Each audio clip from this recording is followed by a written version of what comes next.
by the all-new Chrysler 200, America's import.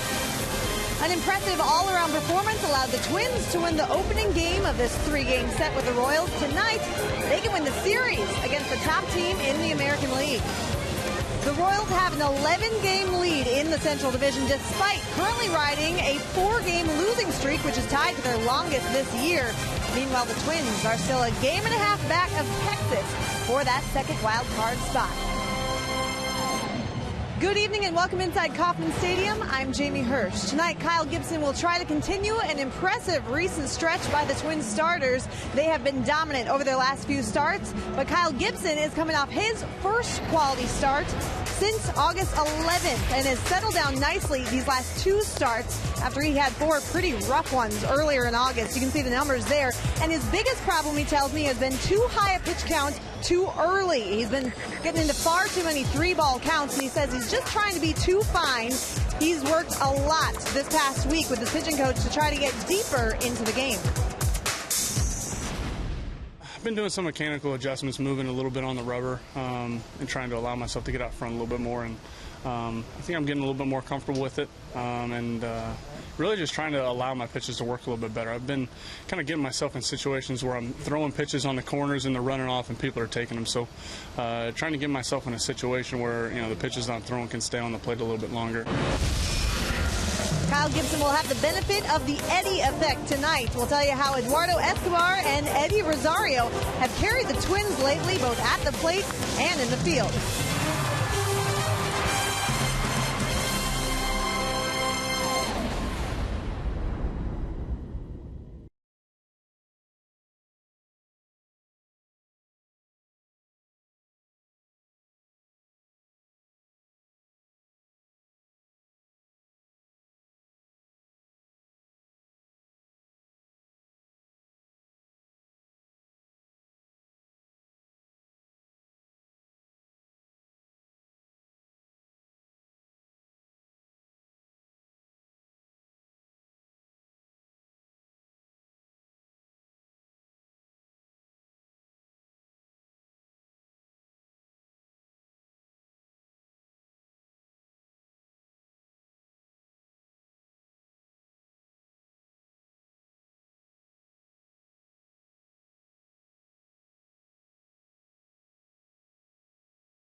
By Menards. Save big money at Menards on all your home improvement needs. By Dodge. Keep summer performing with great deals now during the Dodge Labor Day sales event. And by Budweiser. Make a plan to make it home. So far on this Very tough road trip. The Twins have alternated a loss and a win. Tonight they'll try to make it 2 in a row over the Kansas City Royals, hoping for another night of production from the bottom of the order. 6 hits from the bottom 3 hitters last night. We'll see how many hits they can provide in Game 2 here tonight. And we welcome you to Kauffman Stadium. Dick Bramer along with Roy Smalley for Game 2 between the Twins and the first place Kansas City Royals. Eduardo Escobar, who did such a good job for the Twins last year as their shortstop, has done once again what he did last year once he was able to play that position on a regular basis. And it's hard to find a shortstop in the American League, in fact, in all of baseball, that have put up the numbers that Eduardo Escobar has put up offensively since he took over that position for good on July 28th or thereabouts. Really Troy Tulowitzki type numbers, except that Tulowitzki can't even touch them. And these aren't just gratuitous numbers. He has been delivering in the clutch, hit after hit in big situations for the Minnesota Twins from the bottom of the order. And we know that the Twins have to hit up and down the order for that offense to be good. When you've got production like Escobar's at the 9th spot, that is really, really beneficial. Of course, he used to be a utility player for the Twins, and one of his utility positions, left field. I don't think the Twins are going to need any help out there in left field or occasionally in right field, because Eddie Rosario has made quite an impression here in his first season. I think everybody thought that Eddie Rosario was going to have a chance to hit at the big league level. I don't think anybody, and be adequate in the outfield, but I don't think anybody thought that he would be this good, this fast as a left fielder or as an outfielder anywhere he plays. He does so many things well. He charges the ball very aggressively, which shortens the distance he has to throw. He's got a very strong arm, but it's also very accurate. And you notice the throws that he makes are one-hop throws so often, making it easy for the defensive player to tag the runner out. Just a terrific defensive performance so far this year by Eddie Rosario. Twins have been encouraged with some really good starting pitching on this road trip. They hope to get another good start tonight from Kyle Gibson.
And Dozier, Joe Mauer, Trevor Plouffe, Eddie Rosario, Torrey Hunter, Eduardo Escobar, Chris Herman, Byron Buxton. Second game on this road trip where the Twins have had across the outfield Rosario, Buxton, and Hicks. And they'll all be facing a guy who's given the Twins some fits this year. Given a lot of people fits. Edson Volquez pitched very, very well for the Royals. Probably their most consistent starter this year. Hicks in the box. He started the ball game last night with a home run, and he takes down low, ball one. Volquez with 3 starts against the Twins, 2 of them outstanding. The other one just very good. Twins have not had that game against him where they've knocked him out early. He was handled pretty well in his last start. Had actually had 2 disappointing starts in his last 3. 1-1 to Hicks. Tigers knocked him out after 3 innings. A couple of starts before that. The Red Sox roughed him up, and now Hicks, not a home run, but he starts the ball game here tonight with a single to right. Not a home run, but a very hittable pitch, and a hanging breaking ball that Aaron was all over. Northland Ford defense for the Royals. Alex Gordon back in left field. Lorenzo Cain in center. Alex Rios in right. Moustakas, Escobar, Zobrist, Hosmer, Perez. You're basically looking at the lineup the Royals anticipate playing regularly come playoff time. And it looks like the Royals and Alex Gordon are going to get there again this year. Gordon, according to Ned Yost, will play a couple of games, then get one off as they try to build his stamina back up. The ball popped up foul and out of play. Volquez with a basically fastball, little slider, and a split finger changeup. Fastball very lively, throws 93, 94, sometimes 95. Ball when he's on will run a lot into right-handers, away from left-handers.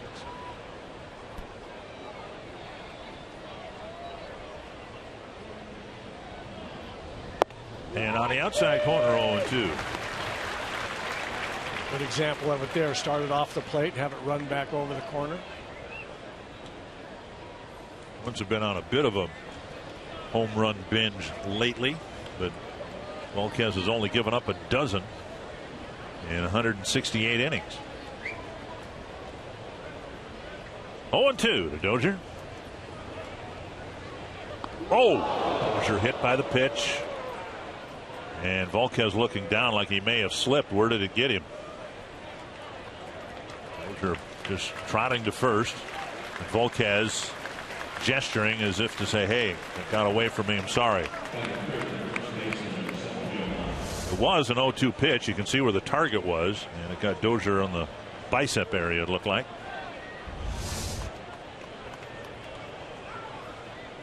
First and second, nobody out. And now Mauer. Volquez going behind the rubber now to clear his spikes. Immediately after throwing the pitch, he looked down at his landing spot as if he may have slipped, stumbled, skidded.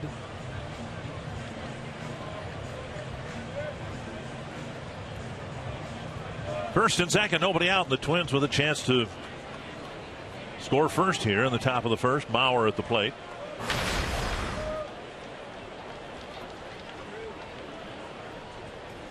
Mauer, the only Twin who's hit a home run against Volquez, but he's just 3 for 13 against him.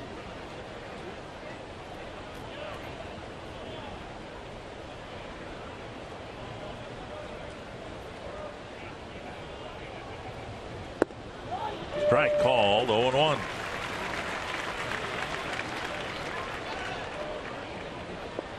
Volquez has probably been Kansas City's most consistent starting pitcher. Now they've got Cueto, and they hope that he'll be their number 1 starter come playoff time. But Cueto struggled. Ventura's blinked on and off so many times this year, they're not really sure what to expect from him. 1 strike to Mauer. Danny Duffy's been dominant at times, hasn't been as good some other times. There's been some movement in and out of the rotation with the likes of Guthrie and Young. But this guy's been in there, and he's on a pace to pitch more than 200 innings. Pick up in the neighborhood of 15, 16 wins. So far this year, he's pitched with a 2, an ERA of 3.5. 1-1 to Mauer.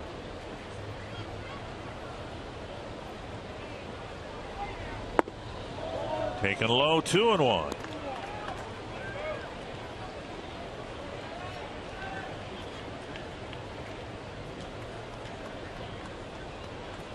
Twins are 6-8 against the Royals this year. In an earlier series here, the Royals won all 3 ball games. Games have been competitive. The season series has been competitive. Paul Molitor hoping that the Twins can back up one winning difficult road trip with another.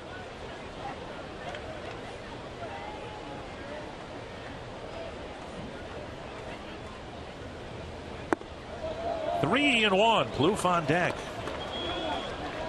Twins had the trip through New York, Baltimore, and Tampa Bay. We'll take a look at ball 3 to Mauer, missing down and away. Twins lost the first 3 games in New York, then ran off 6 straight wins and ended up coming home with a winning road trip. So far, as we said earlier, they have alternated a loss and a win so far on this road trip. 3 and 1 to the Twins first baseman. Now 3 and 2. Some speed on the bases, but I don't think the Twins would be inclined to send the runners here with a left-handed batter up there, and Perez with a clean shot to third base.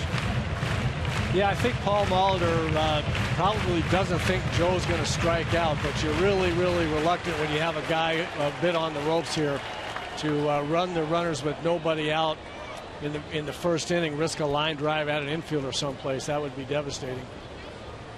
Full count. Fouled back. Mauer has struck out 95 times this year and just over 500 at bats. It looks like it'll be the first time in Joe's big league career that he's struck out 100 or more times. Important for the Twins to come away with some runs here. Volquez, as you say, a very consistent starter so far. He has good stuff. He pitches well. Like most pitchers, you want to get to him early when he's struggling. As Dick mentioned also, he hasn't had very good starts the last 2, so now's the time to jump on him right here. Another 3-2 pitch. And a strikeout. One down. And that'll bring up Plouffe.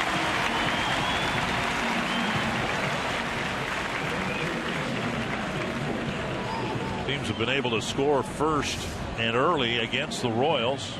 Look at see the movement on that fastball. He threw 94 with a lot of movement. That's a nasty pitch right there. In Volquez's last start, he gave up 3 runs in the first inning to the Tigers. The Twins have a chance to do something here in the first with 1 down. Plouffe will come to the plate. Team leader in runs batted in with 73.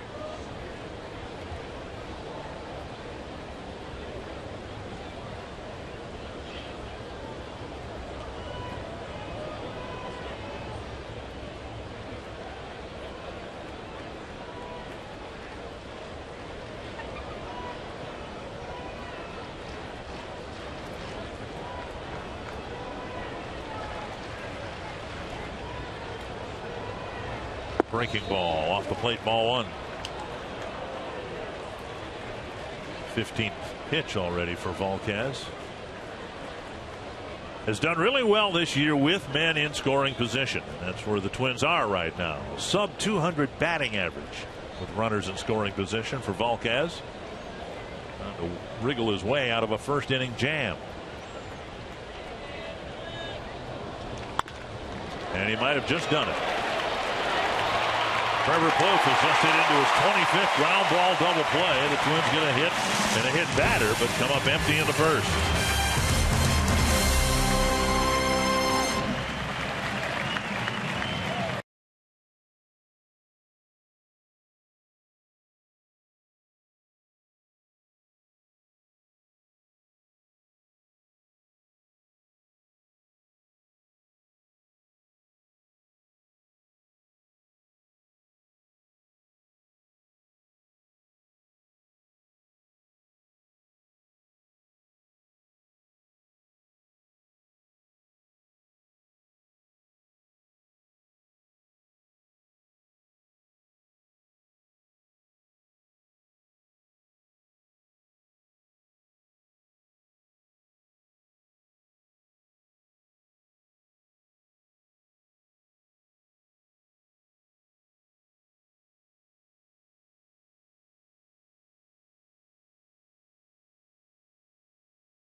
challenge ball just to the east here a little bit.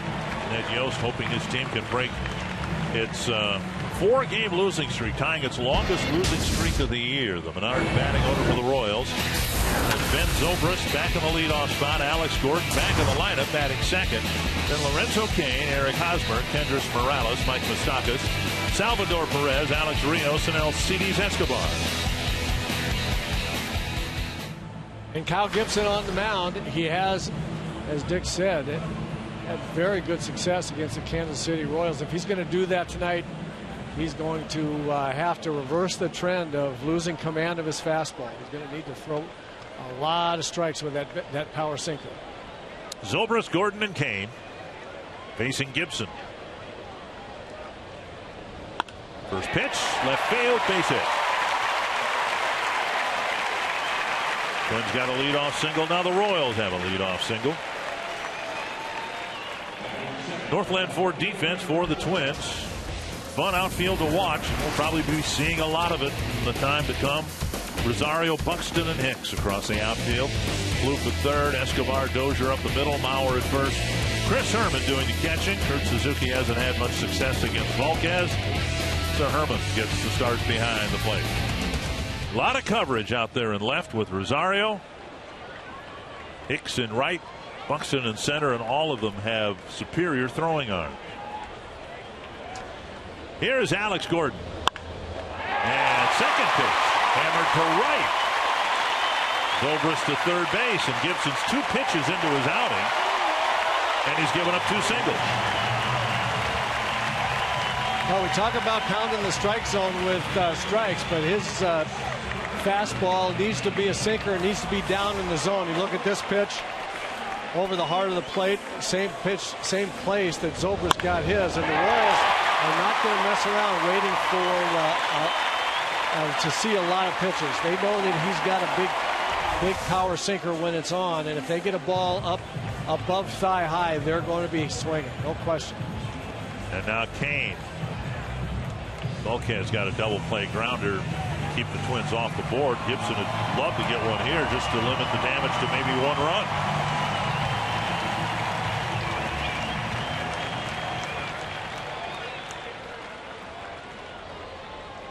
Cain and Hosmer, the next 2 batters in the top 10 in the American League in hitting. Cain at .314 and Hosmer a couple of ticks below that. Inside, ball 1. There's a good example of the power sinker, 92 miles an hour with a lot of movement down and in, but he's got to be able to locate that ball close enough to the strike zone to get hitters a swing at it.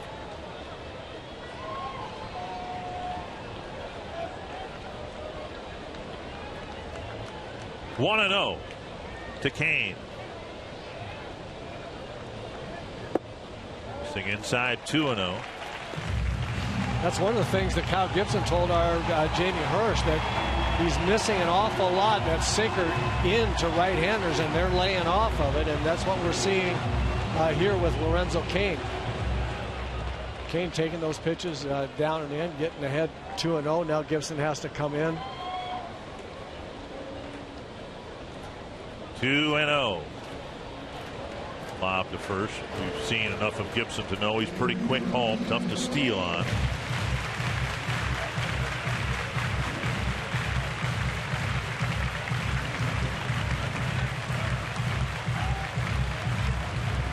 Gibson just 4 pitches into his outing, and he's already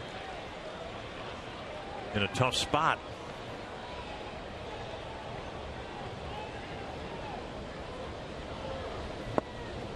(3-0). Hosmer on deck.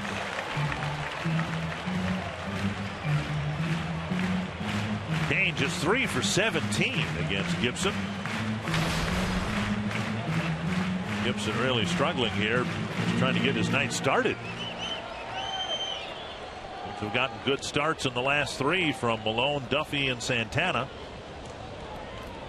See if Gibson can wriggle out of this situation in the first. And a 4-pitch walk loads them up.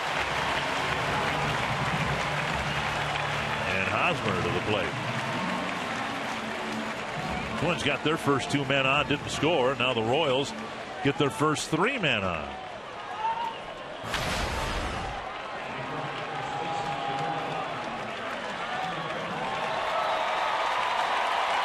The Royals players have, in some regards, spoiled the Royals fans.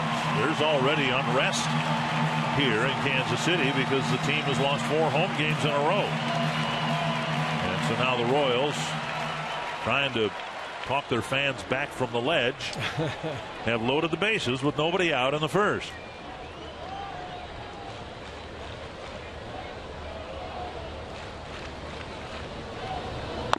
Chopped foul off his foot, 1 strike.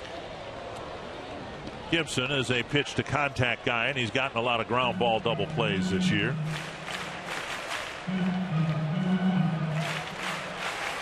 But he's not known to strike out a lot of guys. He struck out a season high 9 against the Brewers back in early June. The pitch to contact phrase always makes me laugh.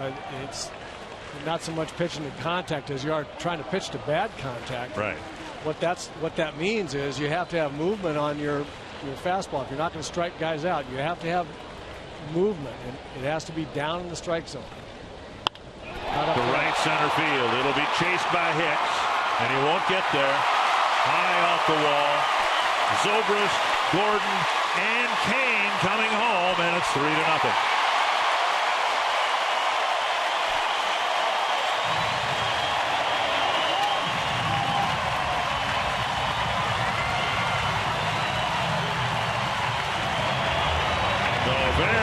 Start for Kyle Gibson. 2 hits, a 4-pitch walk, and a bases clearing double. Well, the only fastballs that he's thrown, the only sinkers that he's thrown with movement were when you see that pitch right in the heart of the plate, belt high. That is just not going to get it done for a single ball pitcher right there. The only fastballs that he has thrown that have had any kind of good movement on it have been out of the strike zone that Lorenzo Cain took for a 4-pitch walk. And now Kendrys Morales. Into the right field corner. And it's been a nightmarish start for Kyle Gibson. Throw to second base. Nearly got Morales, who drives in Hosmer, and it's very quickly 4-0 Kansas City. Royals have come out swinging, but Gibson's enabled it by leaving pitches up that have been hammered pretty hard. And Neil Allen will make a trip to the mound. A quick trip with Narian out on the board.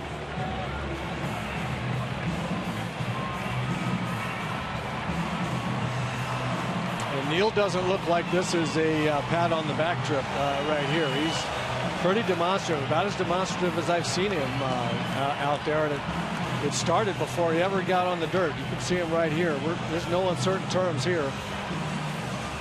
This is what you need to do right now.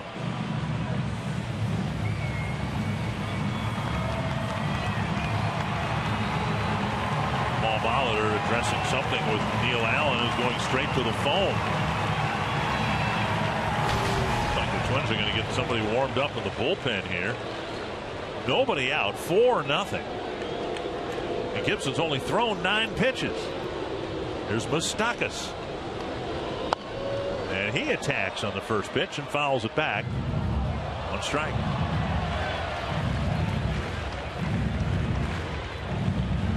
Morales was just 1 for 14 against Gibson, and he jumped all over the first pitch and cracked an RBI double. Logan Darnell getting loose before 1 out has been recorded by Gibson.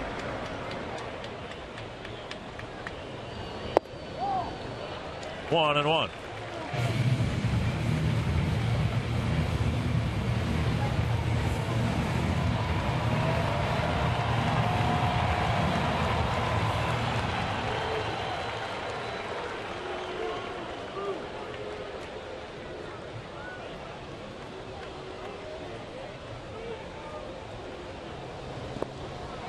The dirt dug out by Herman.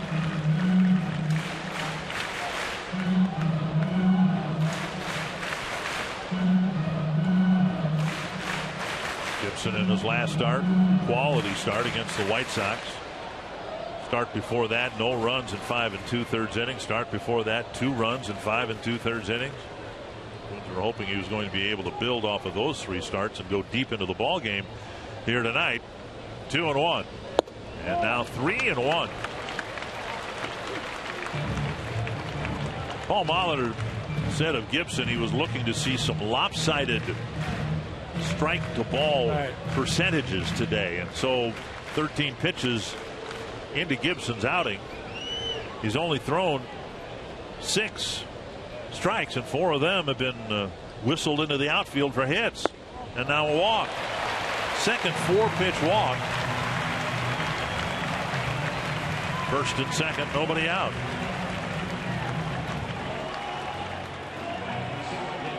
Well, he has yet to throw a sinker, a good sinker, as I mentioned before. Now we went another batter into it, and yet to throw a good sinker anywhere near the low strike zone. Threw 2 pretty good sinkers right there to Moustakas, but way inside, down and in. 4 to Kane, way down and in. Perez just 2 for 19 against Gibson.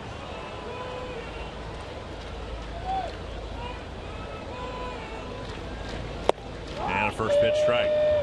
See, the strikes he's throwing with his fastball are all at least belt high, mid-thigh to belt high, and generally over the middle of the plate.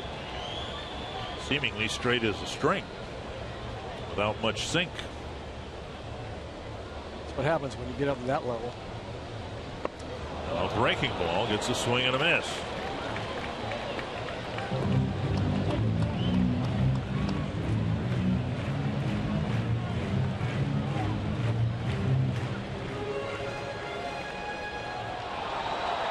Four-pitch walk, 5-pitch walk, 4 hits. Finally, Gibson ahead of a batter, 0-2.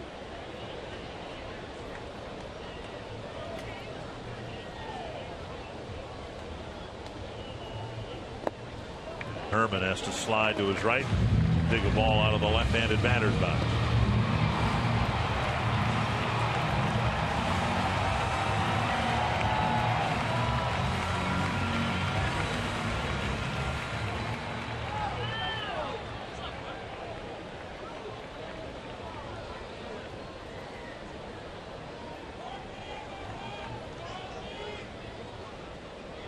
A long look in, and Perez asks for time.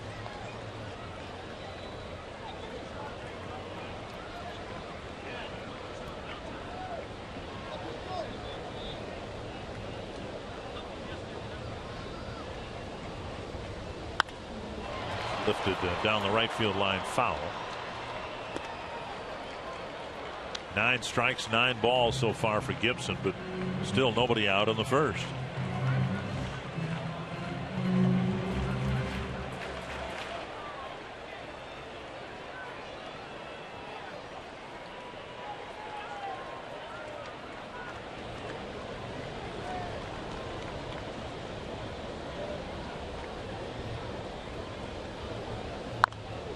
Grounded into the Twins dugout and hit the back wall, and Thompson hit somebody in the back.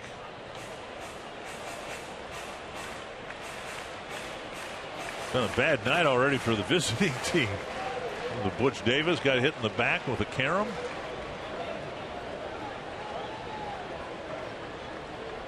So no, not in the starting lineup tonight.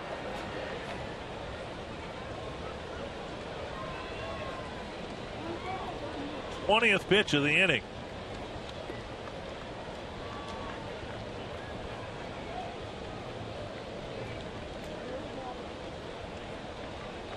One and two.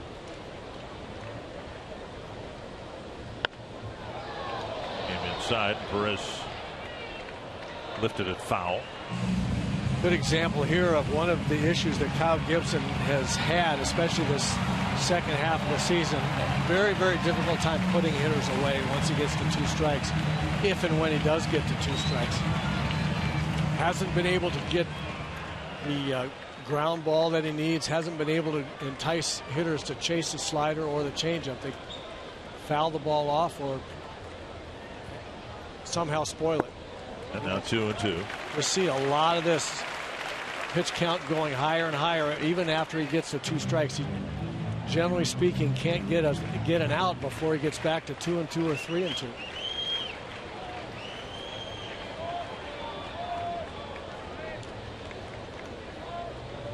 Neil Allen getting a signal from the bullpen. Darnell apparently ready. 2-2. High fly center field. Buxton back. He'll make the catch and fire to second base. Lead runner will advance. There's an out. First and third now with 1 down. And that'll bring up Alex Rios.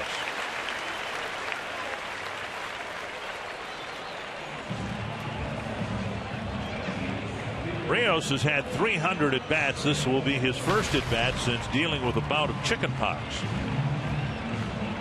It's been a tough year for him. Remember early in the season he got hit in the wrist by J.R. Grant, was out for an awful long time. Worked his way back into playing shape and got the chickenpox. That's a tough year. Rios saw his power diminish the last couple of years anyway, but my goodness, 300 at bats and only 2 home runs. So trying to get a ground ball double play here and mercifully end this first inning. Whistle foul.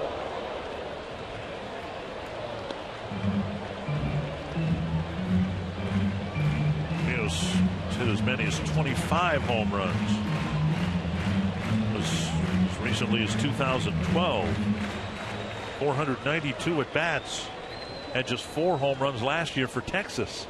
Once again, swinging at the first pitch. No reason to wait when a guy's struggling. And Gibson's going to have to start coming inside a bit. 2 strikes. I think especially when a guy is struggling, but anytime a team that goes up there and they're swinging aggressively at the first pitch that a guy makes, I just think a pitcher has got to knock some people off the plate. Just say we're not going to get that aggressive on me the first pitch. And I don't mean you've got to hit guys, although if it hits them, it hits them. But you got to take command as a pitcher here and really pitch hard inside in situations like this. The double play grounder. And the Twins end up coming off the field, but the first 4 batters reach and score.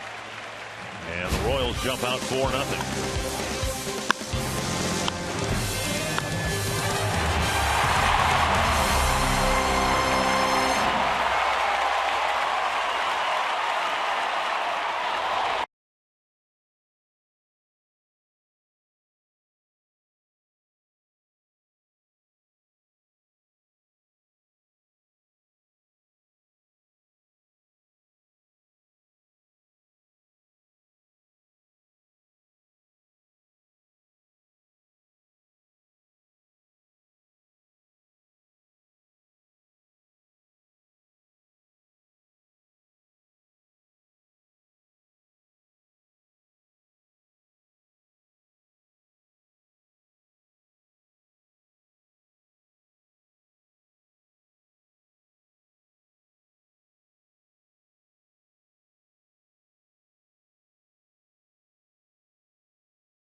Gibson frankly got ambushed in the first inning. See what the Twins can do here to recover from that. And of course, any comeback efforts for the Twins will start with Gibson or whomever is going to be pitching start putting up some zeros and taking control of the game. Here's Rosario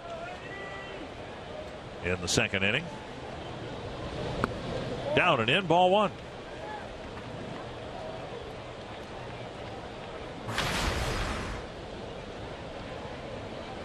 Rosario, Hunter, and Escobar in the second inning. And now a strike, 1-1. Like the Twins were going to ambush Volquez. Got a base hit. Next batter was hit, but then Mauer struck out. Plouffe grounded into a double play, and he got through the first inning on just 15 pitches. Lifted to right. Kane calling for it. One down. And that'll bring us to Torrey Hunter, the designated hitter.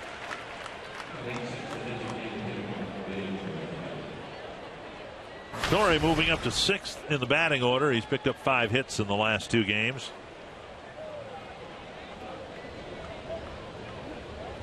Talking with Paul Molitor this afternoon about the challenges of being a hitter in your 40s when you're slumping. And when you're 25, when you're 30 and you have a slump, you recognize it as such. It's just a slump. But when you're age 40, and this is from a guy who went through it, Paul Molitor, you start to wonder whether it's the skills decaying that will never come back. Outside, and it's 1-1. Paul said he was just about ready to retire in his final year in Toronto. And signed with the Twins and played 3 more years. Outside, and it's 2-1. But he was struggling in Toronto in his final year. Game wasn't fun for him. Game was coming off a labor stoppage.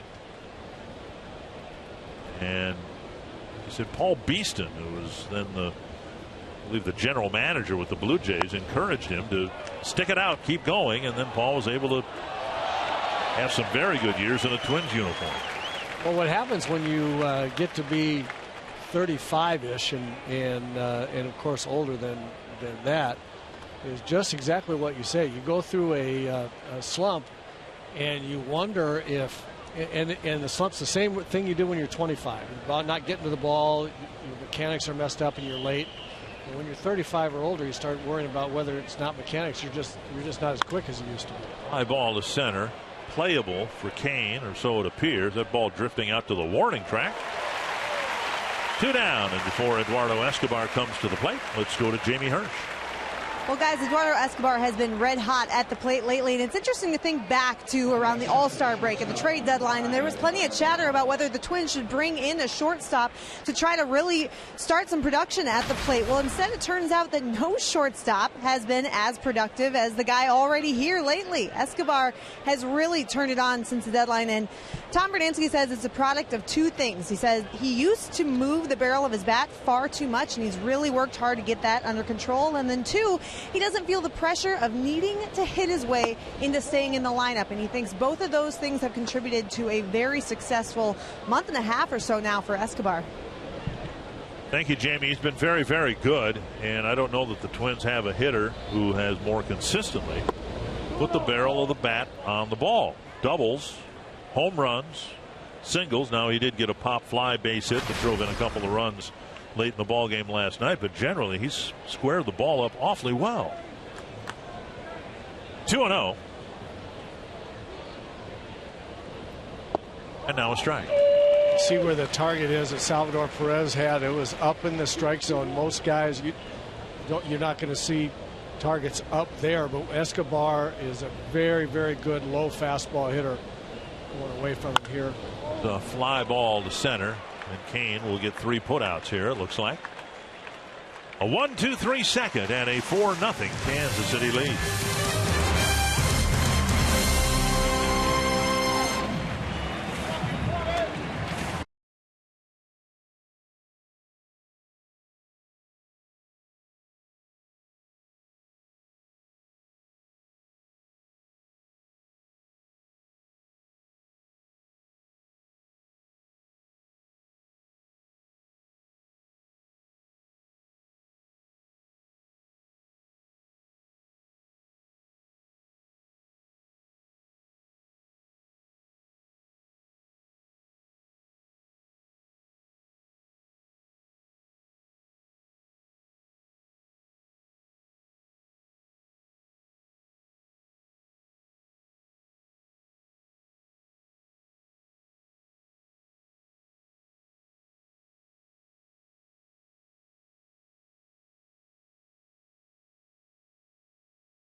of them elevated.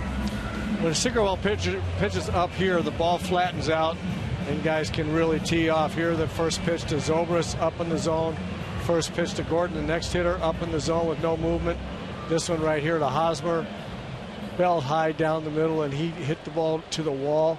And now this one, tried to get a breaking ball down, actually almost down where it should be, but Morales, pretty good hitter. He was able to hit that one. Escobar goes after the first pitch and hits a fly ball to Rosario. One down. He popped up a hanger right there. First out in the second inning came so much quicker than the first out of the first inning. And now Zobrist. Zobrist hit the first pitch he saw for a single. So did Gordon. And the inning just kind of fell apart from there. Gibson's job is to try to put up a few zeros here. Don't like giving up 4 runs, but better in the first inning than the 7th inning. 1-0.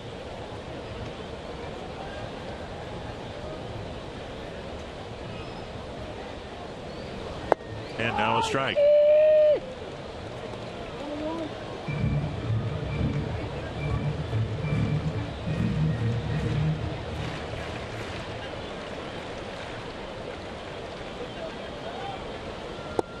Out in front. Zobrist will play most of the time, health providing, at second base. Omar Infante, who started the year for the Royals at second base, has been relegated now to bench duty.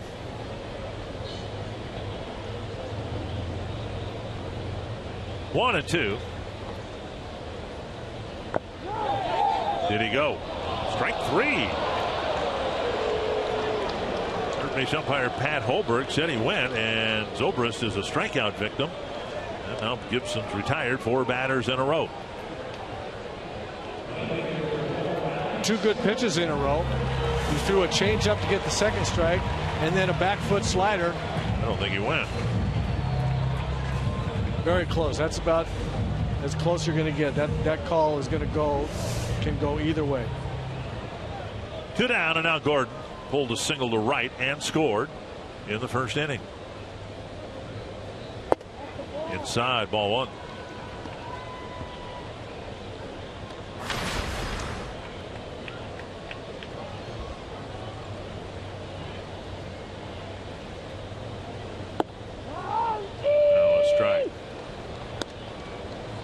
Probably tell that's Jim Joyce behind the plate. Beller's out the called strikes. Very distinctive strike call. Gibson, Chad Fairchild, Pat Holberg on the bases. Joyce, a very competent umpire. One of the best, and I was going to say indirectly, but probably directly responsible for the fact that we have replay in baseball because of his call several years ago. Galarraga's attempt at a perfect game, and he is a very good umpire. That's a fair ball right over the bag. Gordon has another hit, and this one will be for extra bases. Gordon still not 100% after a serious groin injury over a month ago, but he gets a double, bounding one right over the line.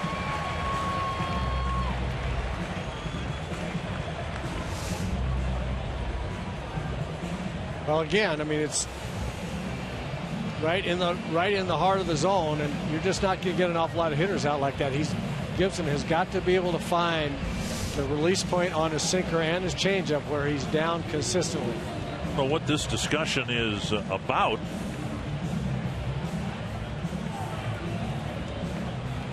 it was a fair ball call in front of the umpires, not a reviewable play, so I don't know what Paul wanted to get clarified from Jim Joyce, but apparently it was clarified.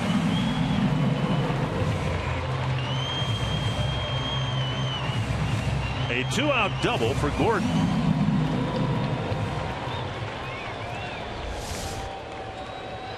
Kane, the batter, walked on 4 pitches his first time up.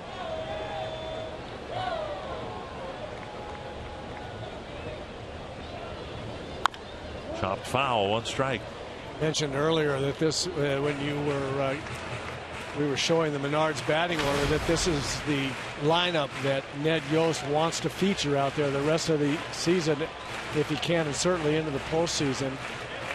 Got Zobrist and Alex Gordon now up at the top of the lineup. First time in a long time Ned Yost has had real on-base guys, both of them on-base percentage over 370. Kane has driven in a bunch of runs and 300 hitter now. This is the lineup he wants. Buxton to the gap, leaps and makes a catch. Gliding on the slicing line drive to end the inning. You're watching the Twins and Royals, brought to you by the all-new Chrysler 200, America's import.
And it is now time for you to tweet your strongest fan photo. Use North Data Strong Fan, hashtag North Data Strong Fan, and you might see yourself in an upcoming broadcast brought to you by T-Mobile. Quick start for the Royals. They're up 4-0, and now Chris Herman, Byron Buxton, and Aaron Hicks. Herman takes a strike at the knees. Volquez handed some early run support. He's been really good against the Twins in his 3 prior starts. The Royals, as the Twins were negotiating with Irvin Santana, the Royals were as well. Santana used to pitch here in Kansas City, and when the Twins signed Santana, the Royals diverted their attention and ended up signing Edinson Volquez. A lot of the Royals players had some really good things to say about Santana too. Herman strikes out to start the 3rd inning. And that'll bring up Byron Buxton. There's Santana. It's a good ball game in Houston. Twins have announced that in the Chicago series coming up, there's an off day Thursday, and the Twins will skip Tyler Duffy. They will go with Santana, Malone, and Gibson in that series. Duffy with 170 and a fraction innings pitched, and it might be that he's done for the year. Strike at the knees. Buxton back in the lineup, didn't play last night. Came in defensively but didn't hit. And an off-speed pitch over for strike 2.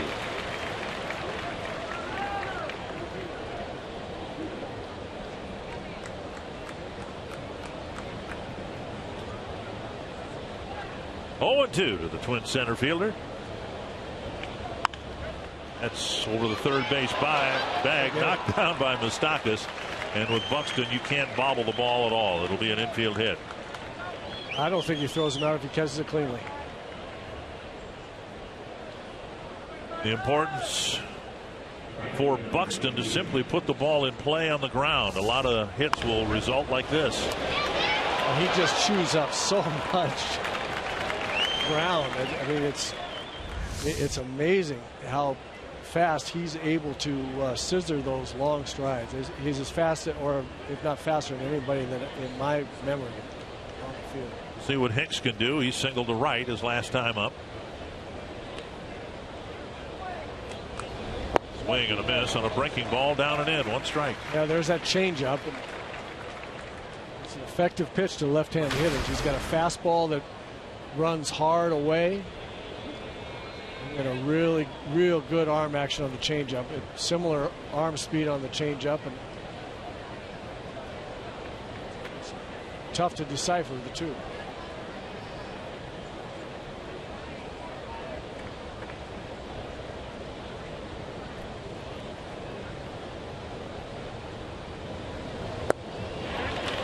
Another off-speed pitch. Another swing and a miss.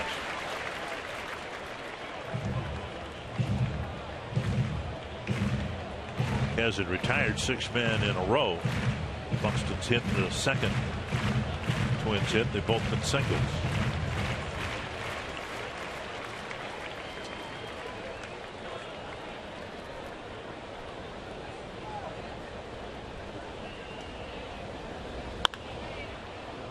And a foul ball. And 3 changeups in a row. That one a little higher. Hicks on that one a little better. I really believe that the sooner a young hitter, or any hitter, because sometimes there are those of us that don't learn it for a long time, but I think that the way you have to be able to hit in the big leagues is you have to have a 2-strike approach. Do whatever you want up until you get 2 strikes. But with 2 strikes, you have to have confidence that you can wait, hit the fastball the other way, and be able to consequently be able to hit other pitches.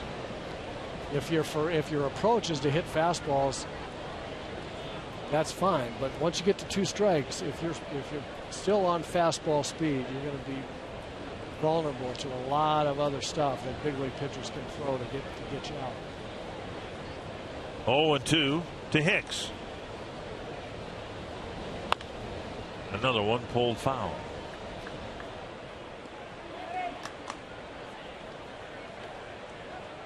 Hicks battling, and he's showing the Twins some encouragement, particularly from the left side of the plate.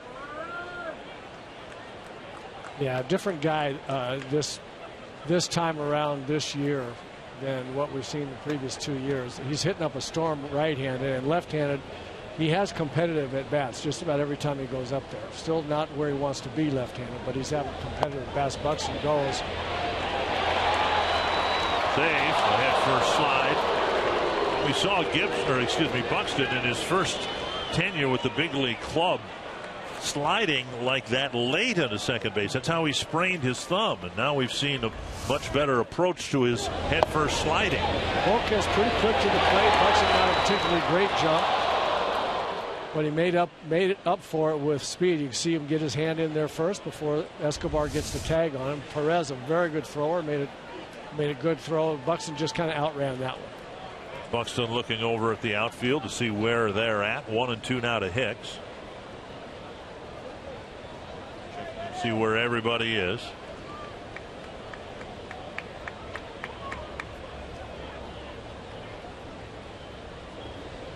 And dug out again by Perez. 2-2. You know, you can practice that, and good base runners, and all major leaguers should do this, but during batting practice, you go out to second base, and this is something that kids can learn as well, and coaches can teach. When you go out to second base, you just stand around the batting cage, you don't really learn anything when you're not hitting. Go out to second base and practice reading balls off the bat and deciding in split second, is that going to be a hit or not? Is it over the infielder's head? Is it to the left or right of the outfielder? Is it in the hole? We can practice that and become very, very good at getting jumps off of second base. Fouled back. It's one thing for, like we showed Buxton turning around and looking at where the outfielders are. It's one thing to know where they are. It's another thing to read the ball off the bat and know where the ball's going in relation to where they are as quickly as you can. And for that you need practice. You need to see balls off the bat. You can do it in batting practice. And you'll see it from time to time. You'll see guys go to mainly third base, sometimes second base, and do just that. 2-2. Hicks battling Volquez here nicely in this third inning at bat. Fell behind 0-2. There have been some foul balls. He's taken a couple of pitches. He took a pitch to allow Buxton to steal second base. Yep, these are the kind of competitive at bats from the left side that he just did not show at all his first 2 years, and getting better and better. 3 2-strike fouls in this at bat.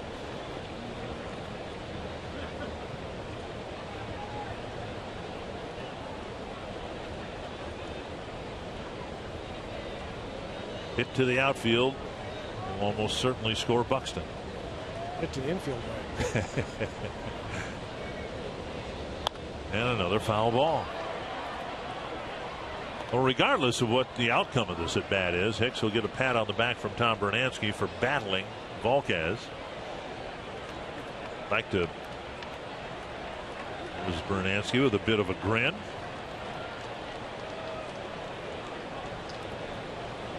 Over at the Kansas City dugout, I think.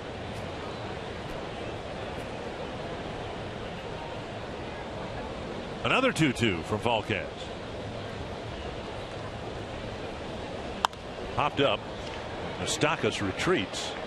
Escobar over there as well. And it's Moustakas with the catch. 2 down.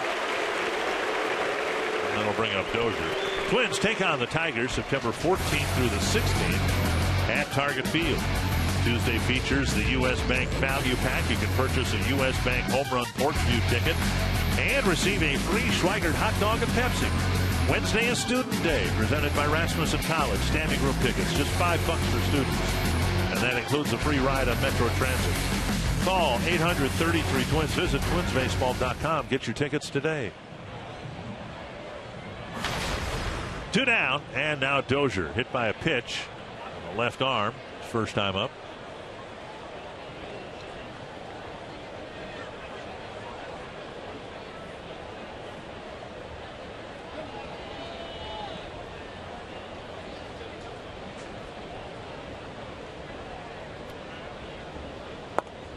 Taken low, ball 1. Volquez not happy with that one. With that call by Jim Joyce, that's a pretty good pitch. Very close. Thinking if Brian gets 2 strikes, he better be swinging at that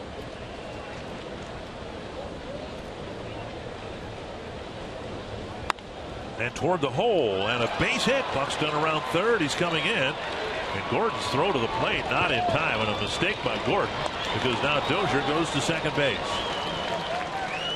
We've seen Gordon make some great throws, but that was not a smart one. Buxton scores on Dozier's base hit and takes second on the throw. Right, that's not a good play by the Gold Glover out there. And, you know, sometimes I think you get so confident in your abilities to be a defensive player that you don't realize, and it's understandable he doesn't know how fast Buxton is, but as soon as this ball gets in, there's no chance of getting Buxton at the plate. And so the throw coming in the air like that is a mistake, no question about it. And you can almost see from his expression, he realizes it was a mistake. Yep. And now Mauer hit to the outfield, might make it a 4-2 ball game.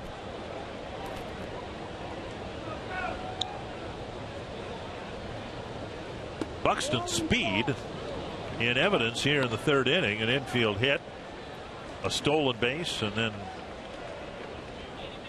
ground ball single to left. He was able to score easily from second base. 1-0.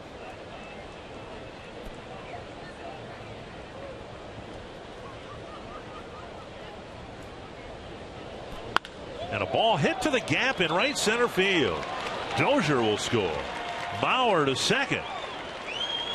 And he'll hold up there with an RBI double. It's 4-2. A couple of big 2-out hits for the Twins. And now Plouffe comes to the plate representing the tying run. Bauer's 58th run batted into the year. Good swing by Joe. He stays on that ball. This ball's got a lot of movement, but he stays with it. Drives it into the gap in right center. That's a big hit to put a number up here in the third inning. A second number. Good inning for the Twins to come right back and cut the lead in half here with 6 innings to go. And now Plouffe hit into a ground ball double play to end a threat in the first inning. Plouffe leading the league in those awful, awful ground ball double plays. Well, can it hit into one here? Maybe he can find a hole. Get another run. Chopper in front of Moustakas. And that takes care of the inning, but the Twins get a couple of RBI hits with 2 gone, and now it's 4-2.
Couple back. Dozier with an RBI single. Mauer with an RBI double. And we head to the bottom of the third inning. Eric Hosmer, who drove in 3 with a double, will lead things off against Kyle Gibson.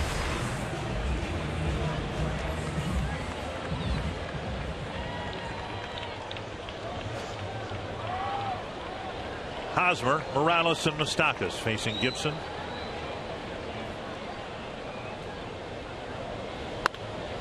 Hit right to Mauer, who juggles it, goes to the bag. Another first pitch out. No question, the Royal approach against Gibson here tonight is to swing at the first fastball they see. Yeah, they're not waiting on anything. They're looking for the ball up, anything up in the zone, whether it's the sinker that doesn't sink or, in that case, a little get me over breaking ball attempt from Kyle Gibson. I think what they're doing is looking location as much as anything else. Just look up in the zone and get real aggressive. They are the top hitting team in terms of batting average, and Dale Swaim finally getting some of the potential out of these guys. The Royals rotated so many hitting coaches through the position in the last few years, and former Milwaukee manager getting a lot of credit here for unlocking the puzzle for guys like Hosmer and Moustakas. Kane. 1-1 to Morales. 1-2.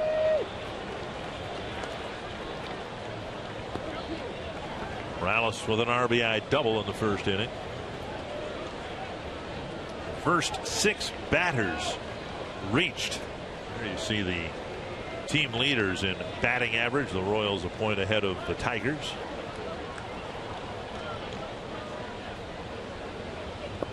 Down and in. The Twins team batting average in contrast 248. And when you only have 25 games left in the schedule, that's a lot of difference in terms of hits when you're hitting 272 or 248. 2-2. And Dozier gets in front of it to throw Morales out. 2 down. Fox Sports North is proud to partner with Girls on the Run Twin Cities to empower girls to be healthy and confident. Join us for the Girls on the Run Fall 5K coming up Saturday, November 14th at Harriet Island Pavilion. To register, visit foxsportsnorth.com. Click on upcoming events.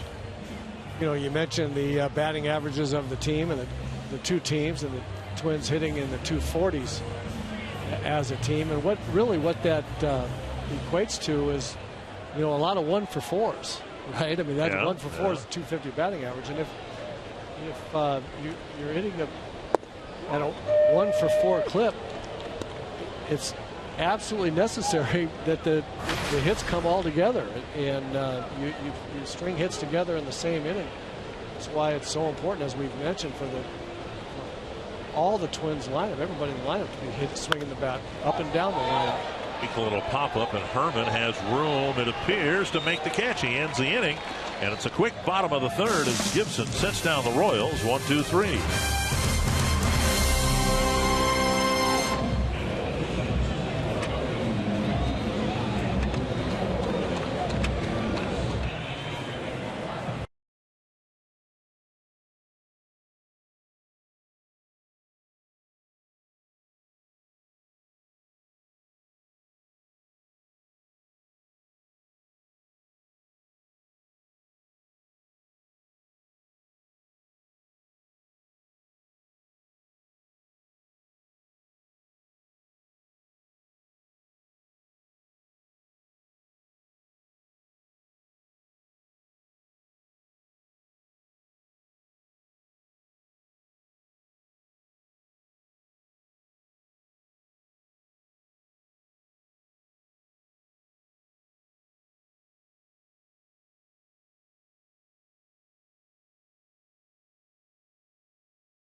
Your link to what's next by NorthlandFord.com and your local Northland Ford dealer.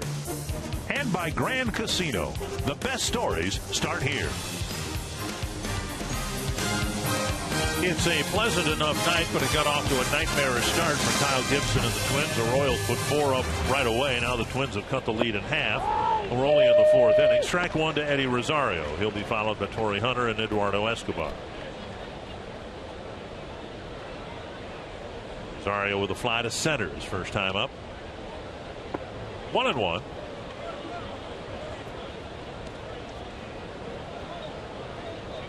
Obviously down 4-0.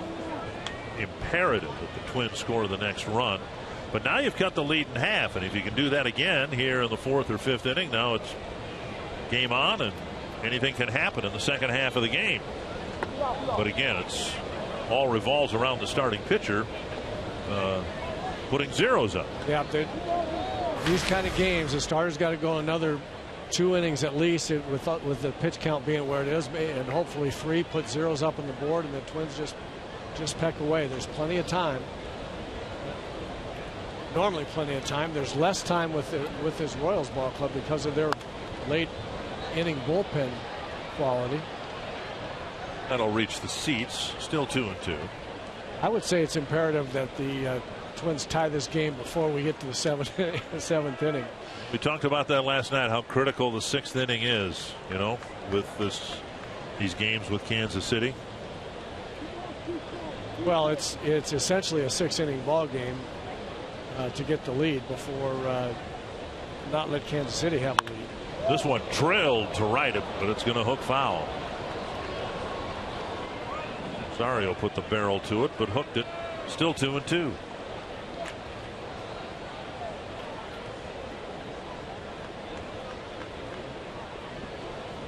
That 2 in the third for the Twins, very important. It's a 4-2 game, 2-run game. The Twins feel like they're in this game. There's no question. They're every bit into this game now, and believing that they can continue to swing the bats well against Volquez here. So I believe it is game on here in the 4th inning. 2-2. And a little pop-up short center. Kane trots in. 1 down. We'll bring up Hunter.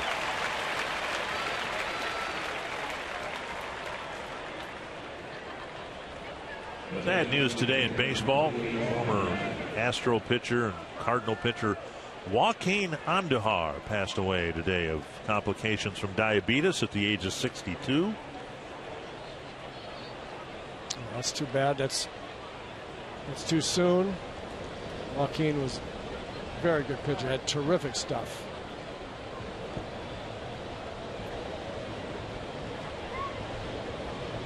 Andujar, the 85 Cardinals, lost to the 85 Royals. Here's a 2-hopper. It'll be an easy play from Moustakas.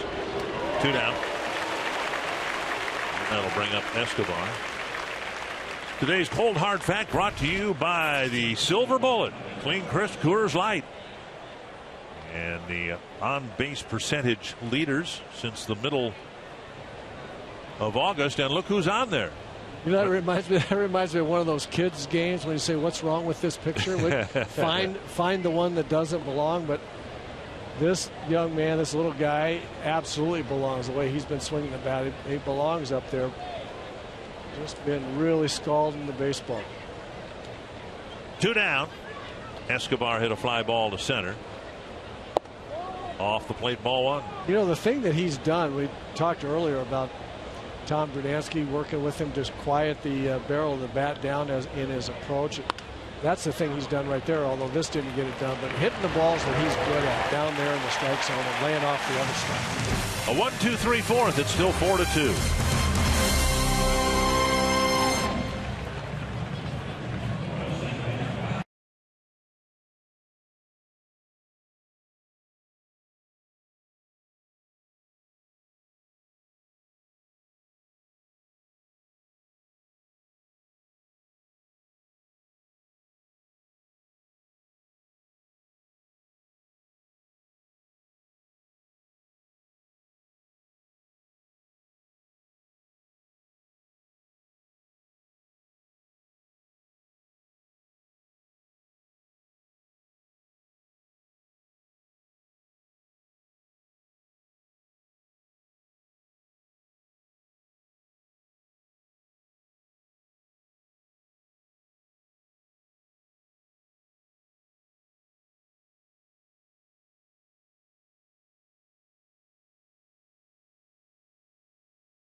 Series is brought to you by the all-new Chrysler 200, America's imports. Beautiful city, beautiful ballpark, and it's been made even more so when you played here, it was an artificial turf field, and they've upgraded and modernized the ballpark itself to make it even better for the fans. They're going to either tonight or tomorrow, when we wrap up this series, set an attendance record here in Kansas City. Well, this is a team that in the 70s and even into the 80s, they were the gold standard. I mean, for a small mid-market franchise, they did things the right way, got to the playoffs every year, it seemed like. Plouffe with the pickup, Perez thrown out, one down. But they'll set an attendance record, either have tonight or will as soon as they open the gates tomorrow. One down quickly here in the fourth. I asked you this before the game, whether you ever would have imagined when you were playing, and you played in front of sparse crowds at Met Stadium, Texas, obviously not so much in New York, but the average attendance in Major League Baseball now, the average, it doesn't make any difference whether it's Oakland, St. Petersburg, New York, wherever. The average attendance is right about 30,000 fans per game. And I'm old enough, you are too. Who would have thought that? No, not when I was playing, certainly. Never would have thought that 30,000 would be the average attendance number across baseball. 30,000 a game, that was a Dodger number. That was a Yankee number. You know, not an average number around the league. 0-2 to Rios. A few things have happened to get that result. The game is really, really popular right now, obviously. But baseball has done a lot of things to make it so. Swing and a miss. Rios has gone quickly. 2 down, and Gibson, after the first inning ambush, has settled down rather nicely. Yeah, much better sequence of pitches, especially this inning, to Perez and Rios, using the changeup very effectively, coming inside and then coming back with a changeup. Inside fastball, back with a changeup. Worked on both of the first 2 hitters, and the changeup in both the fastballs and the changeups in much better spots, much better. But just to finish the thought, I think the other thing that has really contributed to attendance is the beauty of the ballparks that have been built, and the ones like this one that have been renovated so nicely. And the whole notion too, and 50 pitches, with half of them coming in the first inning. 1-0 to Escobar.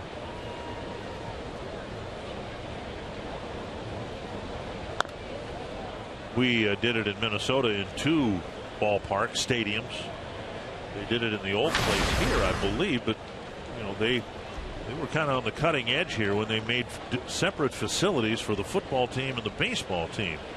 But it used to be that you had one stadium, and whether it was built for baseball and they played football in it, or the other way around, like we had at the Metrodome, called strike 1 and 2.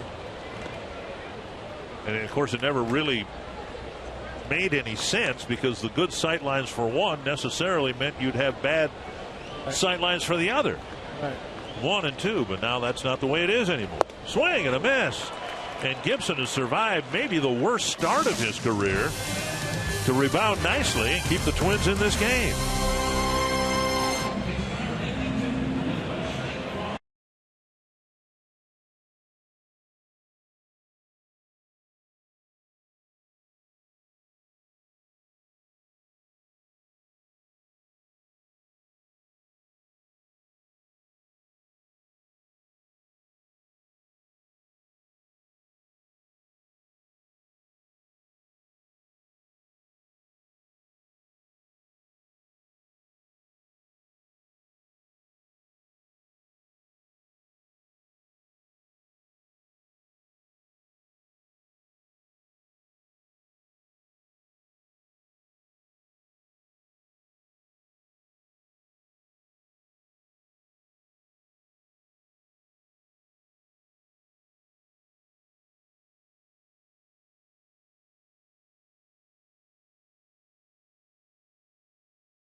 Chris Herman on the first pitch. Just barely is retired at first, with Hosmer working his way around his pitcher. 1 pitch, 1 out to start the 5th inning here. We'll bring up Byron Buxton. The Twins trying to do to Volquez what the Royals did successfully to Gibson. That is tee off on the first pitch. Just a matter of the Twins not making solid contact. Mountain Dew fans of the game hoping that the Twins can come back from an early 4-0 deficit and steal one here in Kansas City. Here's Buxton, and he takes the first pitch strike. Boy, he has taken a lot of pitches since he's been up here. I'd really like to see him get real aggressive and err on the side of airing it out here with a swing a little bit. Just have some fun, go up there, look for the ball in the middle of the plate, and just let her go. He gets himself in a lot of situations where he's 0-2, 1-2. Not because he's swung and missed even so much or fouled balls back, but because he's taken the pitch. Slider, he's done that about 4 times now. Yep. He's really unhappy with where he's landing on the mound. First time I saw it was when he hit Dozier in the arm with a pitch in the first inning. Strike called, and it's 1-2. So you take that first pitch, which is virtually down the middle, and then he throws a nasty pitch on the corner that you don't want to swing at, and now you're 1-2, and you've set yourself up for a lot of nasty pitches here. A couple of them can come. 2-2.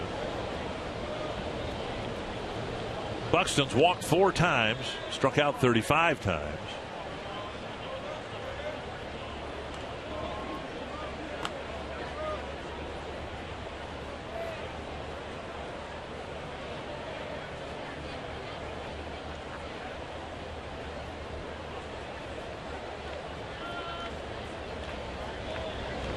And a breaking ball got him. Foul tip. I thought Joyce said the ball was dead, but he called strike 3, 2 down. Joyce putting the arms out to the side, meaning that change up right there, went straight down. Strike 3, 2 down. Here's Hicks with 2 gone. 6 in a row set down now by Volquez. Down and away, ball 1.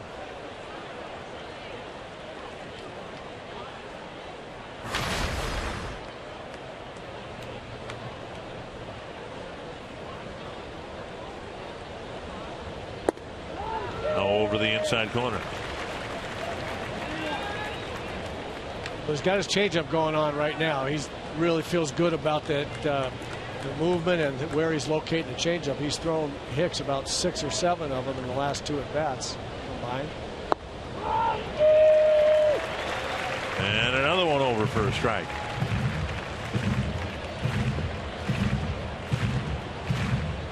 Hicks with a single in the first and a foul out to Moustakas in the third.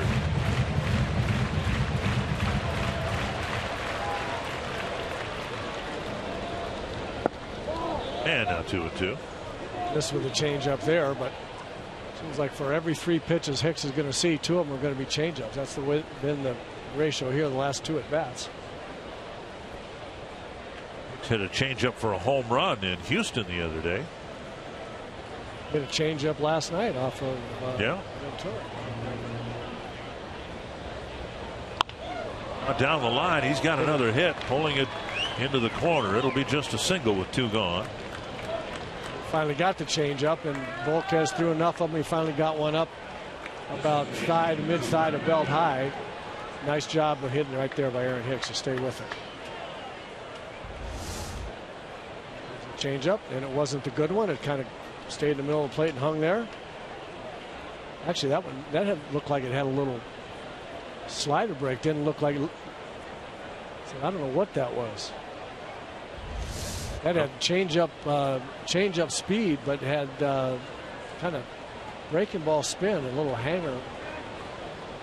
Dozier representing the tying run, and Perez digs one out of the batter's box again. Ball 1.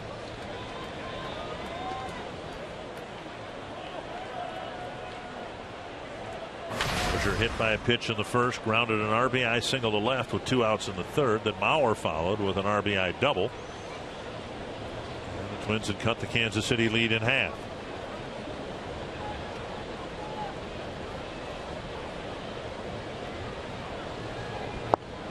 Strike on the outside corner.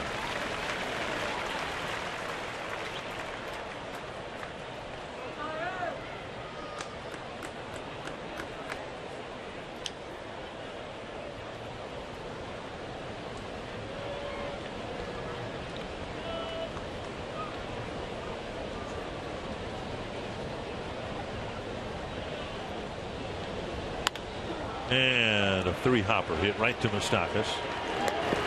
And the Twins are down in the 5th despite a 2-out hit by Aaron Hicks. You're watching the Twins and Royals, brought to you by the all-new Chrysler 200, America's import.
And if you get circled, you may find yourself in the Minnesota Lottery Winner's Circle, where you could win $100 worth of scratch-off lottery tickets, courtesy of the Minnesota Lottery. Ran into a lot of Twins fans who were down here, even though it's not a weekend series. Still a great place to come if you want to see the Twins away from Target Field. Zobrist on the first pitch. Great diving stop by Mauer to his right, and he got him. Joe Mauer with a great play to take a hit away from Ben Zobrist. Yeah, terrific play right there. The ball bounced high. Joe, this is an honest-to-goodness all-out dive for the ball. It's not just one low to the ground where you kind of flop on it. This is a really, really nice athletic dive. A hard 2-hopper's got some overspin on it. You see Joe has to go up and get it, and it's kind of an in-between hop. He's able to snag it in the air as he hits the ground right there. See his glove even coming up a little bit as his body was going down. That's a nice play. He bounces off of you with Gordon at the plate. He's got 2 hits. And I'm sure you've been asked the question too. I was asked it when we got here the other day. I was asked it when we first played the Astros a week and a half ago. Why are the Twins better this year? What area would you say is the biggest reason why the Twins are better this year? Well, do I have to give you one reason? It's almost impossible, I think, with this team to have one thing that improved. We look at Eddie Rosario, and he's 1/3 of a big reason. Gordon with 3 hits tonight, all of them pulled against Gibson. A 1-out single here in the 5th.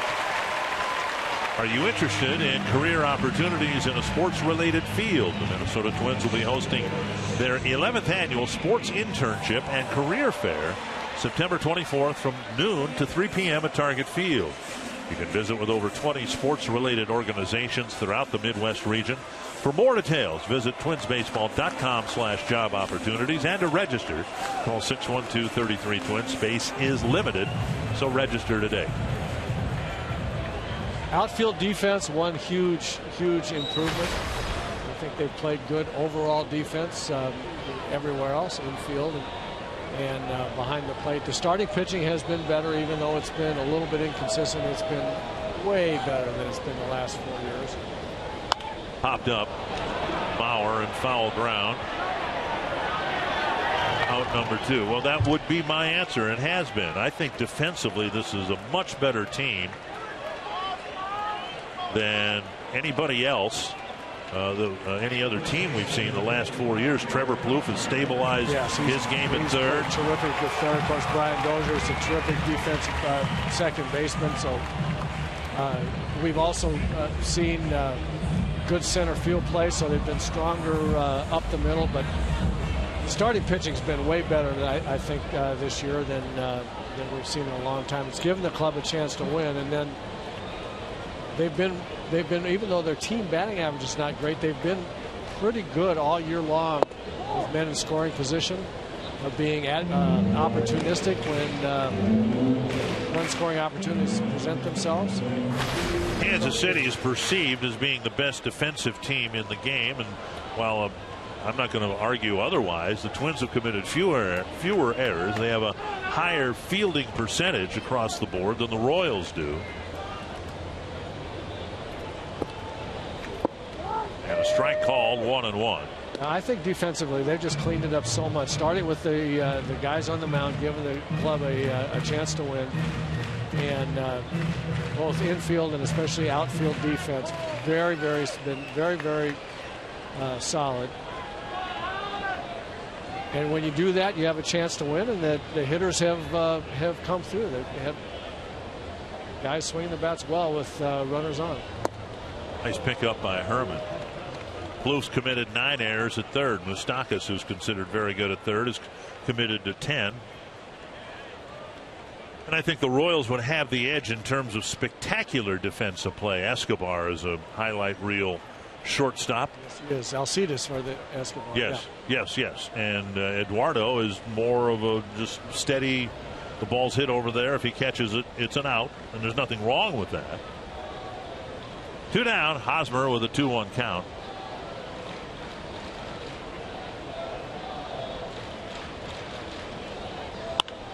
And Mauer goes to his knees. And Kyle Gibson has another 0 to hang up in the 5th inning. It's a 4-2 ball game.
by Toyota.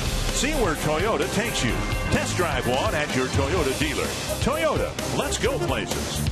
By Sanford Orthopedics and Sports Medicine, for the everyday competitor in all of us. And by McDonald's.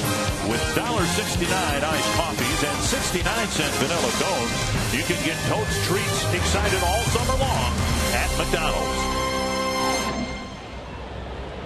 Royals jumped on Kyle Gibson to score 4 first-inning runs. The Twins got a couple back in the third. Now in the sixth, Joe Mauer will hit. Mauer drove in a run with a double in the third. Strike on the outside corner.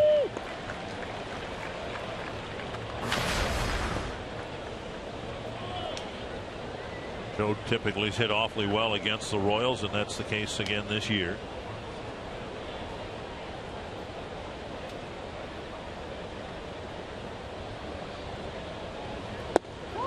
One and one.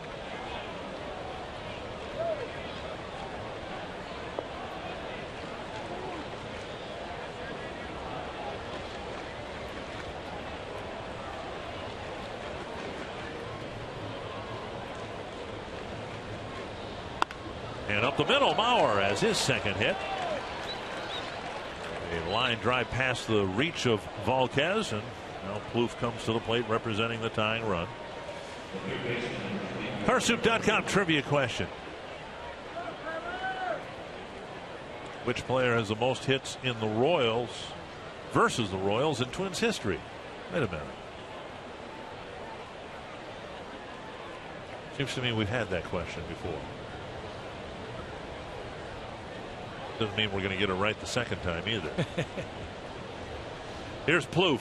I want to say you and Bert have had 2 ground balls to the left side. One of them turned into an inning-ending double play in the first.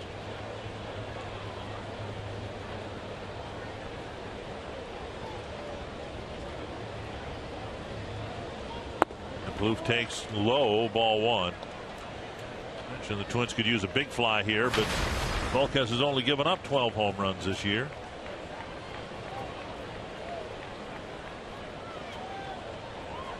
They could use a string of 3, 4, 5 really good at bats in a row. That would work also. And now 2-0.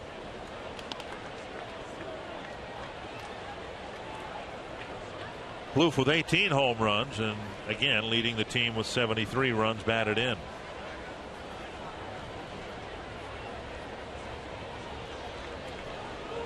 At this pace, Plouffe will end up 85 runs batted in, something like that.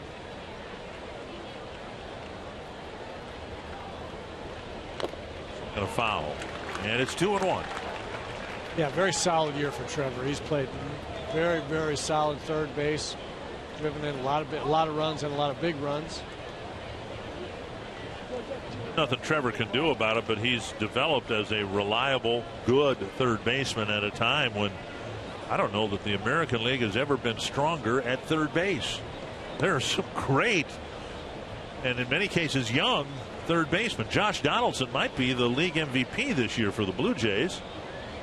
You've got Evan Longoria, who's not old by any means and not having his best year offensively, but he's still considered to be a very good third baseman. Manny Machado for the Orioles. Moustakas here. 2-1. Adrian Beltre still going. Yes.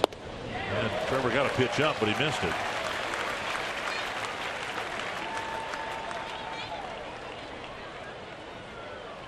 Two and two.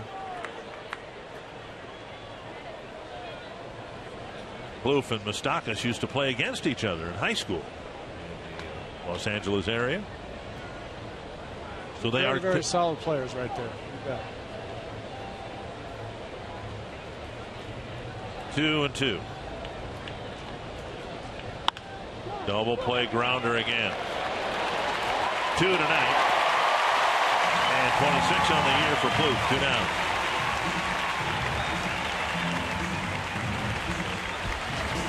Stanford Health injury report, and a terrible blow for the Yankees. They say that Eovaldi, who had emerged as their ace, might be done for the regular season. He's got some right elbow inflammation. And when the Twins faced him, all he did was hit 100 miles per hour with a slider in the low 90s and had command of both. And he had emerged as their #1 guy that they were hoping to ride into the playoffs, but it's a little bit in doubt right now. 2 down. Here's Rosario. Ball 1.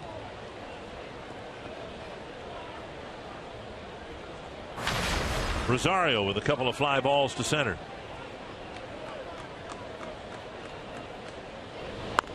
And now pulled foul.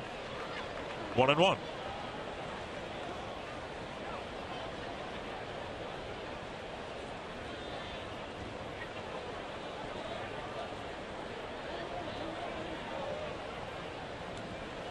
Used to seeing Rosario's batting average in the 260s. Usually when it got down to the low 270s, he'd have a 3-hit game or a couple of them and get it back up into the 280s. And now rolled right to the second baseman, Zobrist. Lauer got a leadoff single, but Volquez faces just 3 men in the 6th.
Five pitches in the first, then 11, 8, 9, and 9. He's done what you can do, or I guess what a pitcher has to do after a rough start. Forget about what's happened and hopefully take your team into the late innings. Oh, he's done exactly that. He's figured it out. Much better location with all 3 of his pitches. Good pitch sequences. Fastball up to Morales. He contributed to the 4-run first with an RBI double.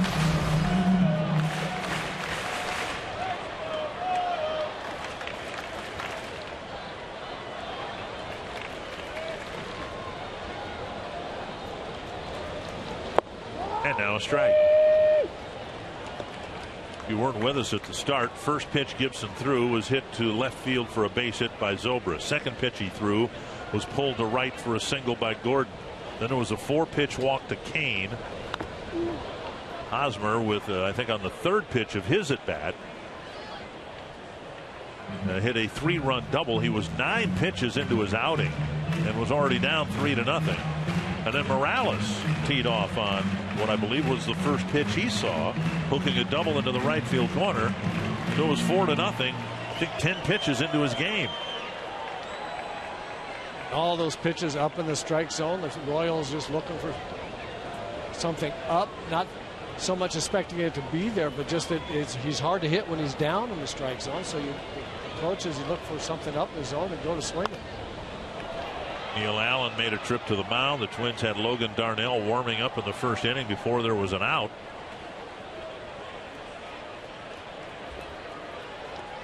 Since the first inning, he's gotten progressively better. Was a little bit better in the second inning, and then got an awful lot better at 3, 4, 5. 1-2 to Morales. Just missed up and in. 2-2.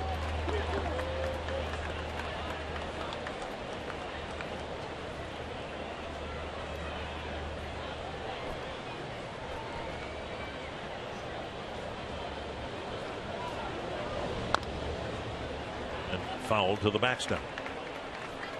Mike Pelfrey will go tomorrow. Tomorrow, Phil Hughes flew here to Kansas City. At least was supposed to. I did not see him, but he was supposed to be here. Going to try to pitch a simulated game tomorrow as he hopes to come back from his back issues.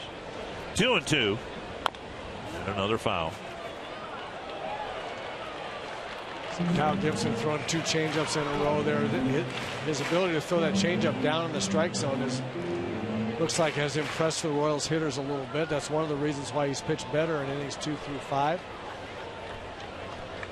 Throwing a lot of changeups, a lot of good changeups. Got him off the fastball a little bit. 2-2. Again. Popped up, short left. Rosario comes in. 1 down.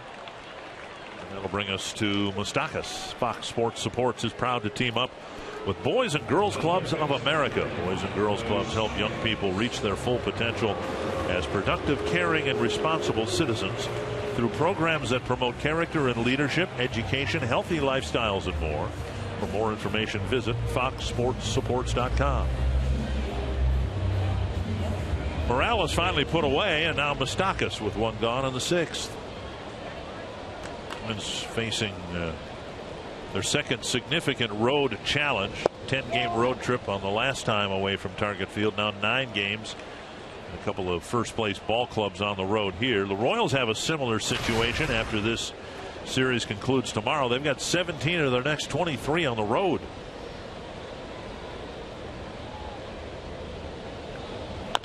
Chopped to the right side. Gibson hustling to the bag. That's how that's supposed to work. And Moustakas very slow in getting to the bag. 2 down. We just saw a sequence of 2 pitches there that is very, very good. And the way Gibson has pitched starting in the 2nd inning, where he's coming inside on guys with, it looks like a little bit of a purpose, and it's gotten guys off the middle of the plate and the outside part of the plate a little bit better.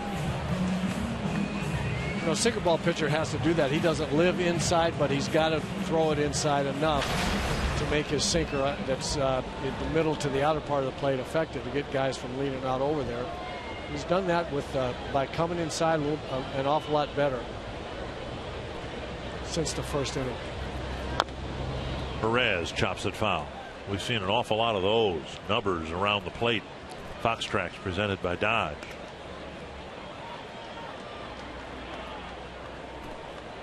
After the 4-run first, Gibson faced 4 men in the 2nd, 3 in the 3rd, 3 in the 4th, 4 men in the 5th. Now trying to have a 1-2-3 6th.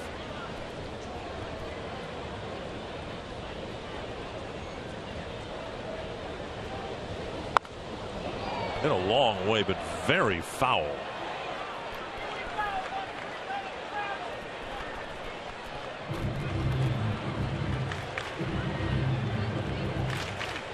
Two strikes.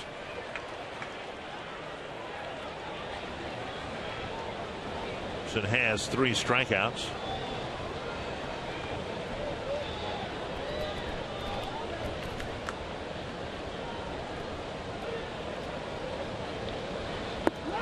Checked his swing. You could hear Jim Joyce yell no, and yet Twins wanted an appeal to first base, and Joyce accommodated them, which is how, in my mind, that's supposed to work. It's been an issue in baseball this year, particularly, it seems, in Twins games. Yeah, Jim Joyce said no, he didn't. What do you think down there, colleague? I don't think he's going to overturn him. Escobar picks it up, and it's another 1-2-3 inning for Kyle Gibson. On to the 7th. It's 4-2.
the first inning. 2 singles and a 4-pitch walk would load the bases.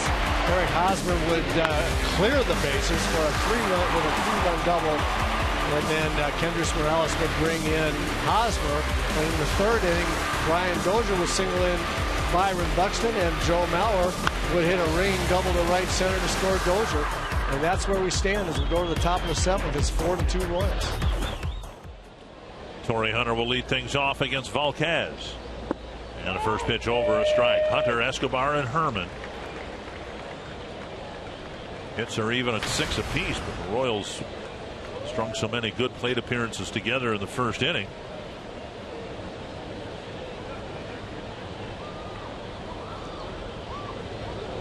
One and one. It was a little more that Kyle Gibson strung together a whole lot of fastballs right in the middle of the strike zone in the first inning, and the Royals took advantage of them. Since then, Gibson has been an awful lot better. Obviously, he's put up 5 zeros in a row. Now the Twins trying to get something going against Volquez, who's been very, very good against them all year this year. Roll to the right side. Zobrist gets in front of it, and Hunter retired, 1 down. You can establish 2015 postseason priority by placing a deposit for 2016 season tickets. Don't miss an inning of postseason play this year, perhaps, and experience exclusive sweet spot benefits like 10% off food and beverage at Target Field. For more info or to place a deposit, call 612-375-7454 or visit twinsbaseball.com/season tickets today. The preliminary schedule came out. Twins will open next year in Baltimore and then come here to Kansas City to finish out the first week. The home opener April 11th against the White Sox. It's an interesting schedule. Twins close out the regular season this year at home against Kansas City, and next year they will finish and have to finish on the road because of the Ryder Cup. I suppose they could play baseball there too, but the Ryder Cup's kind of a unique thing that deserves its own exclusivity or whatever. Boy, there's a lot of excitement about the Ryder Cup being in the Twin Cities. That's going to be a great event. 1 strike to Escobar. Herman will follow. And now 1-1.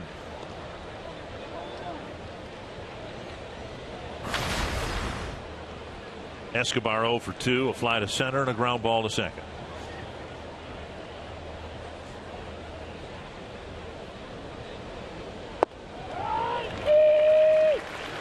On and 2.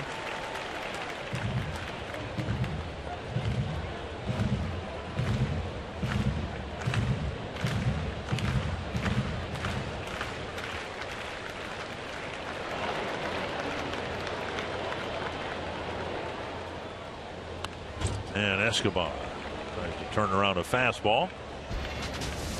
Some other things about next year's schedule. You can see the opening day and home opener. Home games with Milwaukee, Miami, Philadelphia, and Atlanta. Twins get the National League East and interleague play. And of course they go to Milwaukee, go to Washington, go to Atlanta, and play at the Mets City Field.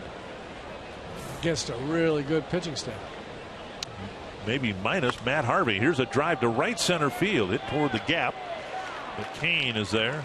And he makes the catch out number 2. The Harvey stuff just won't go away. Yeah, that's too bad. Harvey saying he was going to limit himself to 180 innings. He's started tonight, and both the Mets and the Nationals have put up a lot of runs, so I'm guessing it didn't go well for Harvey. 2 down. Chris Herman, it will be pinch hit for here with Danny Santana trying to get aboard with 2 outs. Herman had gone 0 for 2. Twins have some options, of course, with the September call-ups, and you could imagine if Escobar had reached it might have been Kenny Vargas, maybe even Miguel Sano trying to tie the game with a home run. But since the bases are empty, Santana. See, Vargas had the batting gloves on. There's strike 1 to Santana. Be interesting to see if Sano plays tomorrow. The Twins have an off day Thursday, and holding him out of the lineup today, you can see he had batting gloves on too.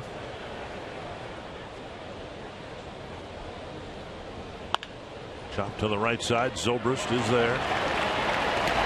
Again, just 3-man bat in the 7th. You're watching the Twins and Royals, brought to you by the all-new Chrysler 200, America's import.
Out your summer with great deals now during the Chrysler Labor Day sales event. With Jamie Hirsch, Roy Smalley, Dick Bramer here at Kauffman Stadium. Twins won last night. Royals jumped out early. Edison Volquez with his 4th good outing against the Twins this year. Eric Fryer will do the catching in place of Chris Herman, who was pinch hit for. Alex Rios will lead off the 7th. Big swing and a miss. Rios, Escobar, Zobrist facing Gibson. 77 pitches and 25 of them in the first inning.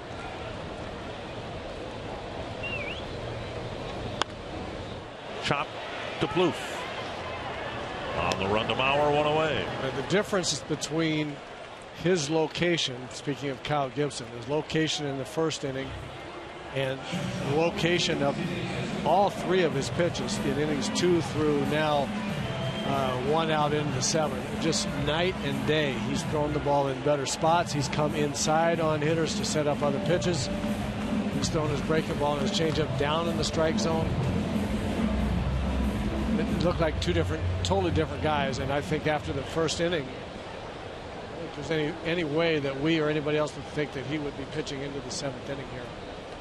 Escobar, the batter, he asked for time. But he's earned it. He has pitched really, really well since the first. Wade Davis is warming up. He apparently will relieve Volquez in the 8th inning. Down and away, ball 1.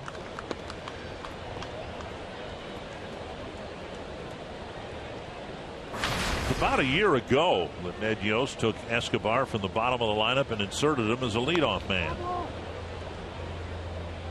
And there really isn't anything about Escobar's stat line that would qualify him as a leadoff batter, but it worked out okay, obviously, in the postseason. Fiend and Dunsing warming up. That carried over through almost all of this year until just now. Swing and a miss. Escobar now with a 1-2 count. And when asked today about, well, why Zobrist and then Gordon rather than the other way around, Gordon hit leadoff for a while recently as last year with the Royals. And Ned Yost said, well, because Zobrist is healthier than Gordon. Bounce foul. But none of the three, Zobrist, Gordon, or Escobar, are the prototypical leadoff man, but I don't know if they exist much anymore. They are rare. They really are. The way you would think about a leadoff guy. Into the shift, right behind the second base bag. Dozier throws Escobar out. 2 down.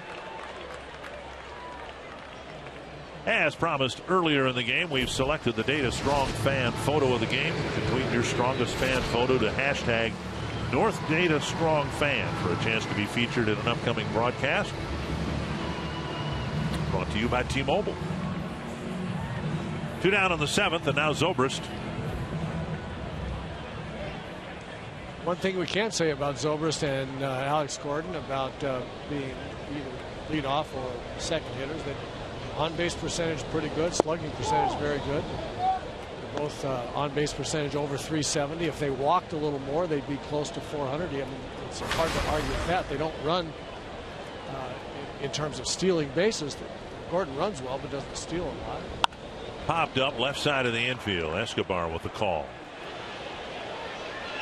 And the catch. 8 in a row set down by Gibson, but the Royals still have a 4-2 lead.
Vicious divisional race with the Toronto Blue Jays.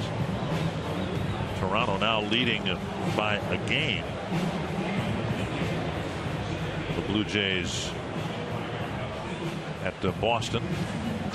Paulo Orlando taking over in right field for Alex Rios. And Wade Davis comes into the ball game to try to shut the Twins down in the 8th, like he's done just about every time he's been out for the last 2 years. Well, he has just been the epitome of an 8th inning lockdown reliever. There's no question about that. We've talked about what the Royals did starting the end of the year last year and through the playoffs all the way into the World Series. Their great 7, 8, 9 lineup of shutdown guys that they have. It really does shorten the game. Buxton leading off the 8th inning. High and tight, ball 1. It's a wonderful trident of relief pitchers when you've got Herrera, who pitched last night. He's coming back from chicken pox. Then you've got Davis, and then you've got Holland. And you look at the ERA for Davis, just under a run. Strike on the outside corner. He's actually given up a couple of home runs this year. Buxton, Hicks, and Dozier.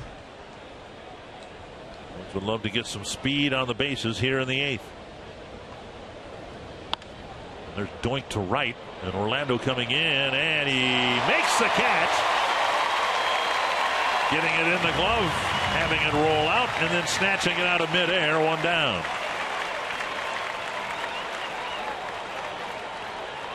Defensive change for the Royals just in time, with Orlando getting a better jump than probably Rios would have gotten. Yeah, I think safe to say that Orlando catches his ball, Rios does not. He's got great speed. Snow coned it a little bit, was able to pull it back in. 1 down, and now Aaron Hicks. Hicks with a couple of hits.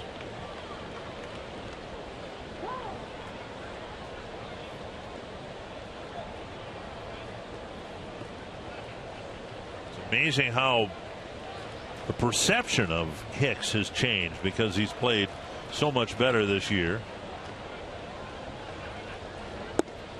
Fairly or not, I think the perception among some fans was that Aaron Hicks was part of the problem. And now he's considered to be part of the solution. And he's hitting .270 for a team that isn't hitting .250. So he's well above the team average, 1-1. Has always given the Twins good defense. And suddenly he has reemerged as somebody the Twins I think are going to be counting on pretty heavily for a few years to come.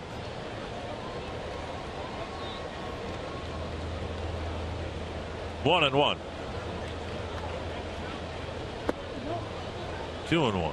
Aaron has to continue to improve as his left-handed stroke. He really looks.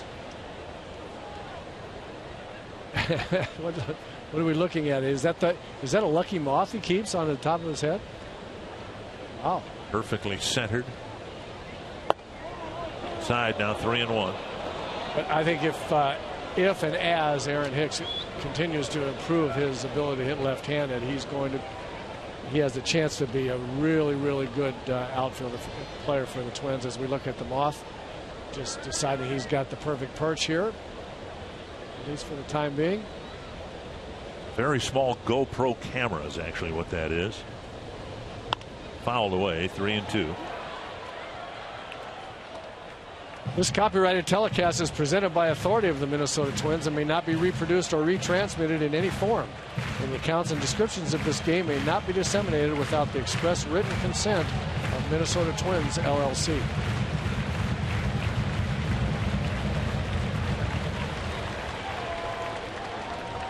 Full count to Hicks. Davis, in addition to everything else, doesn't issue many walks.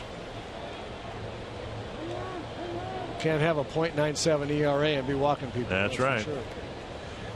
15 walks, one of those intentional, in 55 or now 56 innings. Would love to get Hicks aboard for Dozier and his power.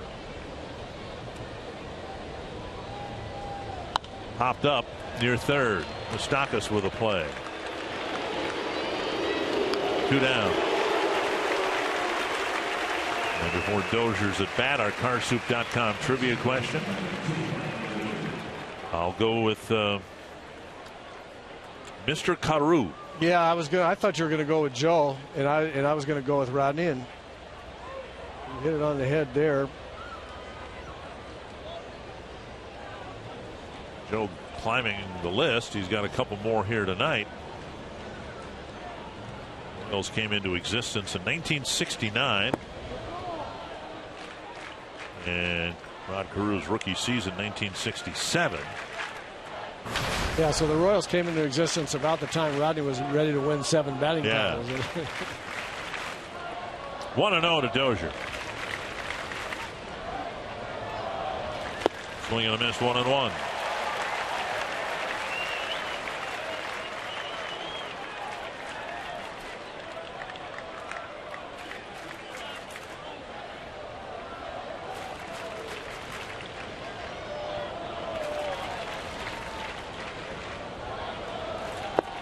Down and away, 2-1.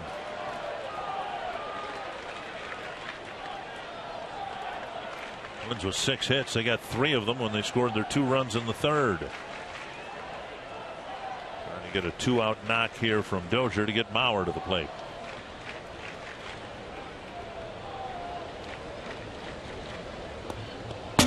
And now 3-1. Back-to-back 3-ball counts from Davis. You got to take advantage of those against the guys with the great stuff, and when you get a count in your favor, you just have to square up the 3-1, or especially the 3-1 pitch. See, that's the one right there. I mean, you have to hit that one.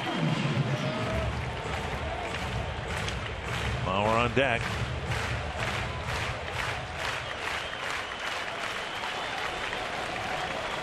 Full count to Dozier. Wallop down the line, but it will hook foul. Davis is missing his spot there by quite a ways. You can see Salvador Perez go to the outside corner. Davis most of the time owns that corner out there, and able to throw it 96, 97 miles an hour out there in that corner. That's why I said the 3-1 pitch down the middle is so important to try to. That's the one you want. Those are a little quick on that 98-mile-per-hour fastball. Now a foul.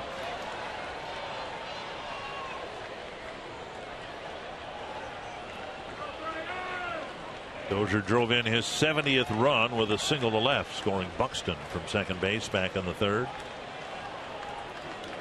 Well, the Twins put together a nice rally that inning. They haven't gotten a runner as far as second base since.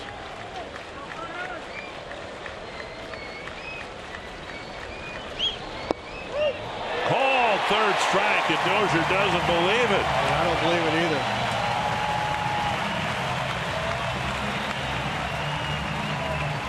A strikeout ending the 8th inning. It's still 4-2.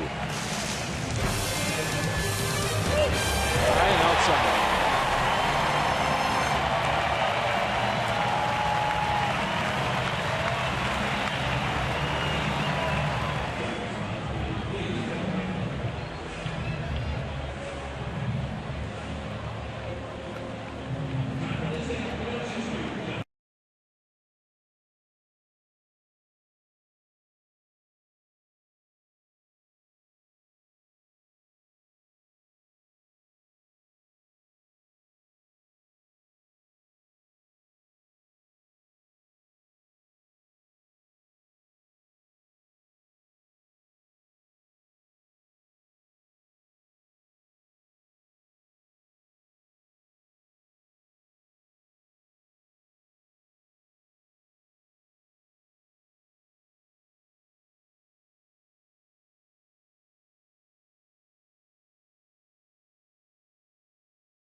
Well, Paul Molitor saw Kyle Gibson really get knocked around at the outset, but he settled down nicely, throwing pitches here in the 8th inning. If he can get through this inning, it would be, unless the Twins come back, a complete game. And who would have thought that even possible when the Twins had the bullpen up and going 5 batters into the game. Gibson gathers that in, 1 down. Take a look at the road ahead presented by Chrysler. Final game of this series coming up tomorrow, and then the Twins have a day off in Chicago before taking on the White Sox for 3. And a nice long homestand coming up, 10 games with 3 different teams. Attendance 31,834, a little more than 3,000 fans tomorrow to break the franchise record for fans attending ball games. 1 down. Here's Kane. Strike 1. Kane walked and scored in the 4-run first.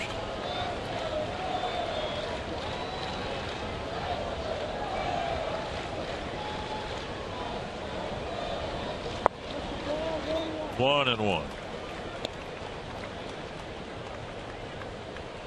Give Gibson credit. He's not an animated guy anyway, but he remained stoic out there and didn't get flustered, and I'm sure was quite frustrated with how his night was getting started. But here he is throwing quality pitches in the 8th. Kane will remember that one for a while. 1 and 2.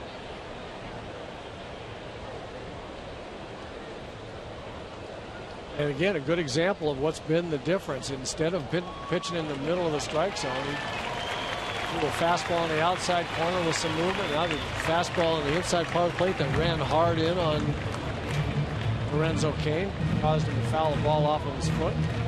Tim Joyce out talking to Gibson for no reason other than to give Cain a little time to let the pain subside. Eric Fryer out there as well. 1 and 2 the count to Lorenzo Cain. Gibson's given up 1 hit since the 2nd inning. Royal closer Greg Holland warming up.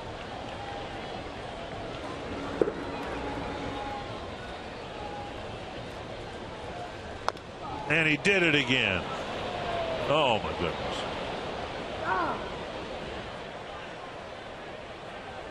See that ball running hard in. Watch the movement on this pitch. It starts out and it just bores in. It's off the back leg. That's almost impossible to do. You just don't see it very often. You hit your back leg. Well, you can't limp anymore, can you? If they both hurt. They can't say it, but he's pointing out how the movement of that ball, that fastball, just coming in on him. And it's moving in on him and down, and so you hit over the top of it and just slam it right into your legs and feet like that. It moves in, so you have to get the bat head out in front, which means you're going to pull the ball, and it moves down, so you hit over the top of it. So pulling the ball and hitting over the top of it results in a ball hitting your feet and your legs, and it's can't even tell you how much that hurts. The only thing that might be worse here than doing it again would be hitting a 60-foot topper in front of Trevor Plouffe, and then Kane's got to try to bust it down the line.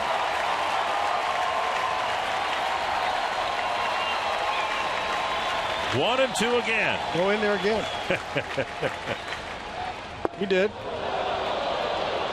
Belt high, and it's 2-2.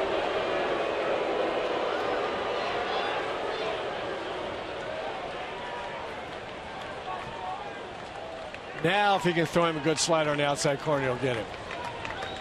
I think he's buried it in there.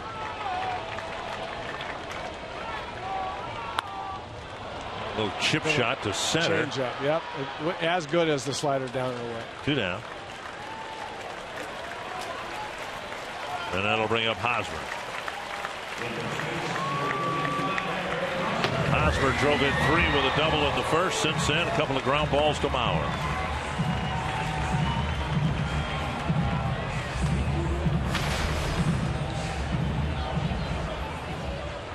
If Gibson gets through this inning, and if the Twins don't tie the game up, it'll be just the Twins' second complete game of the year.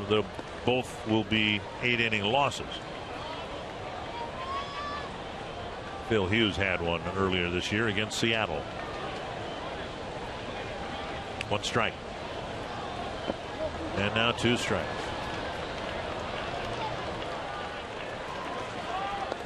It's amazing what happens when you pitch inside. It just is amazing to me. Well, it's not amazing to me. It's interesting to me to see that some things never change, and when you're able to convince guys that you're likely to come inside, it gets them in a hurry, and they start swinging at bad balls. On an end, this time Hosmer lays off 1-2.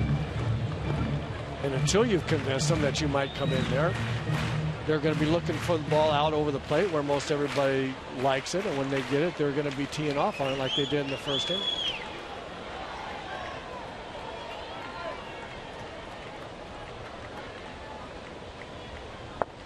Down and in again. Taken again by Hosmer. 2-2.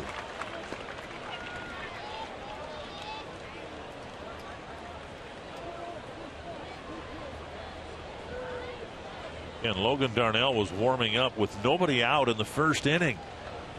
Gibson is one good pitch away from completing his 8th inning. 2-2. Down in there again, and now it's a full count with Moustakas on deck. Excuse me, Morales on deck.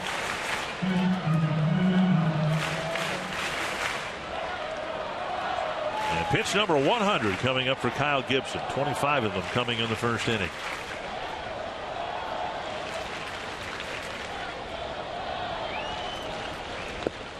And a foul tip. Fryer couldn't quite hang on.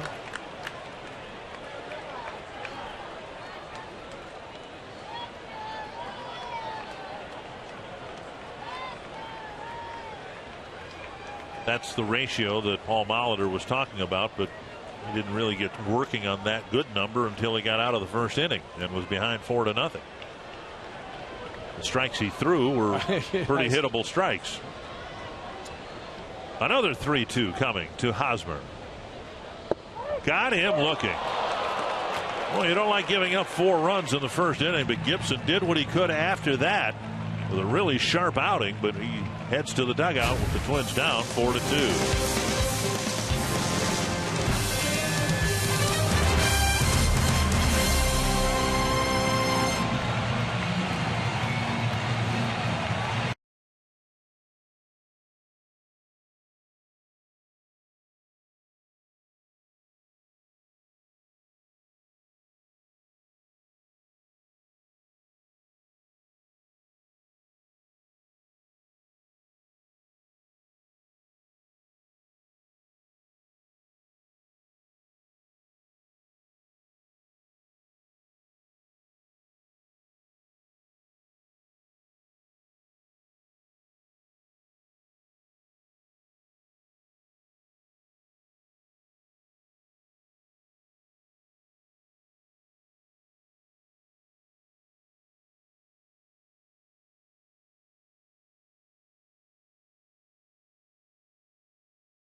Kyle Gibson getting pats on the back after a rough first inning. He did a great job and has completed 8 innings. Now the Twins will try to take their swings, make them successful, with Gerard Dyson taking over in left field for Alex Gordon.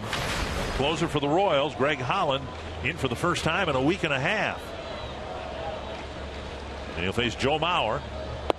Squaring to bunt, taking ball 1. Mauer 4 for 8 with a walk against Holland.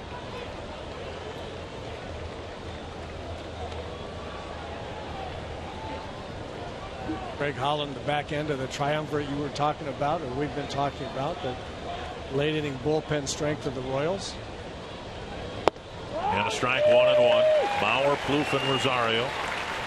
The Twins hope to send a few more to the plate. Full bench, obviously, with the likes of Sano and Vargas.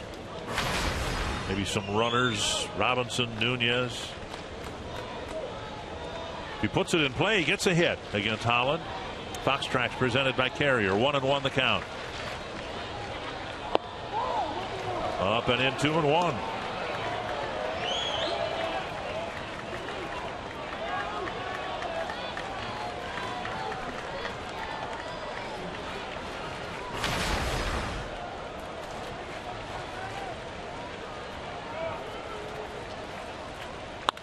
And a one-hopper spear by Escobar.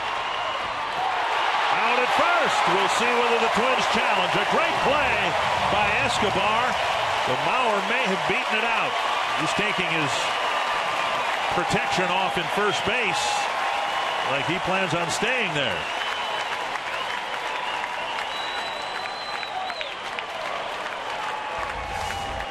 Well, you're not going to see a much better play than this. A line drive, one hopper that Escobar spears, throws from his knees. Well, the Twins are going to challenge it.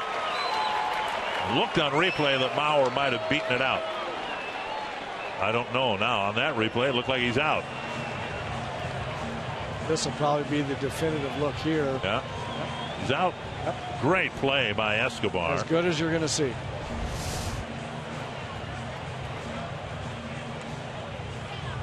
And given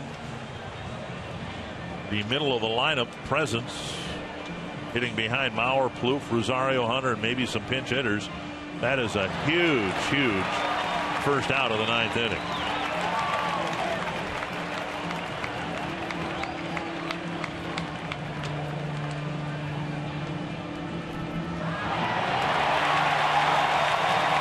Fans are encouraged with the replay here. Holland has been invincible. If he was invincible the last 2 years, he's been invincible this year with an ERA of nearly 4. Another look at it from his knees, getting enough on the throw. Hosmer as good as they get. A tremendous play by Alcides Escobar for the first out. And Plouffe will come up with the bases empty. Now Plouffe just 2 for 10 against Holland, but the 2 are both home runs.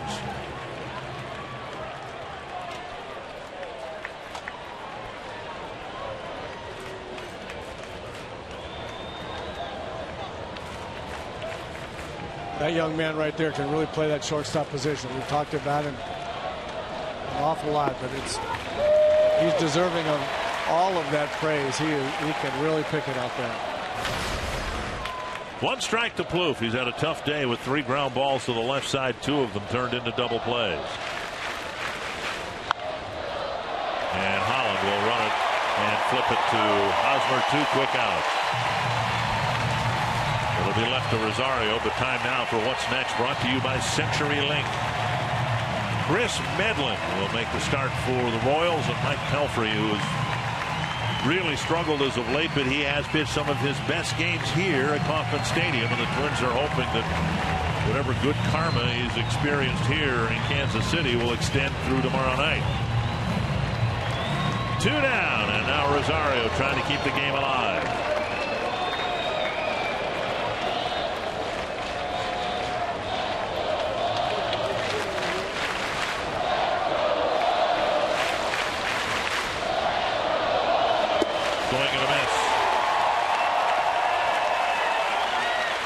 Rosario 0 for 3. 2 flies to center and a ground ball to second.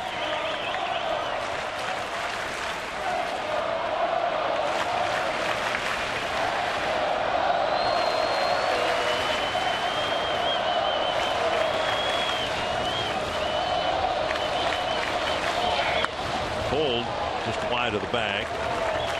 And now it's 0-2. You don't get mulligans. Otherwise, Gibson would have asked for one. 4 runs in the first. 101 pitches, 70 strikes, and 1 strike away from getting a complete game loss.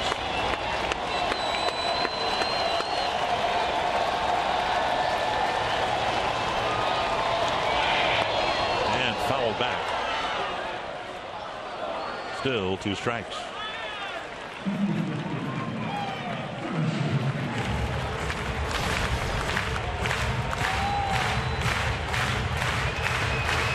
Holland perhaps showing just a little bit of rust after having not pitched in a while. Perez wanted that slider down in the dirt, got it up around Rosario's eyes. Rosario fighting him off. And to center. Kane is there, and the Royals end their 4-game skid with a 4-2 win over the Twins. And Anthony, the pattern continues on this September road trip, so important to the Twins' playoff hopes. An L followed by a W, followed by an L and a W, so on and so forth.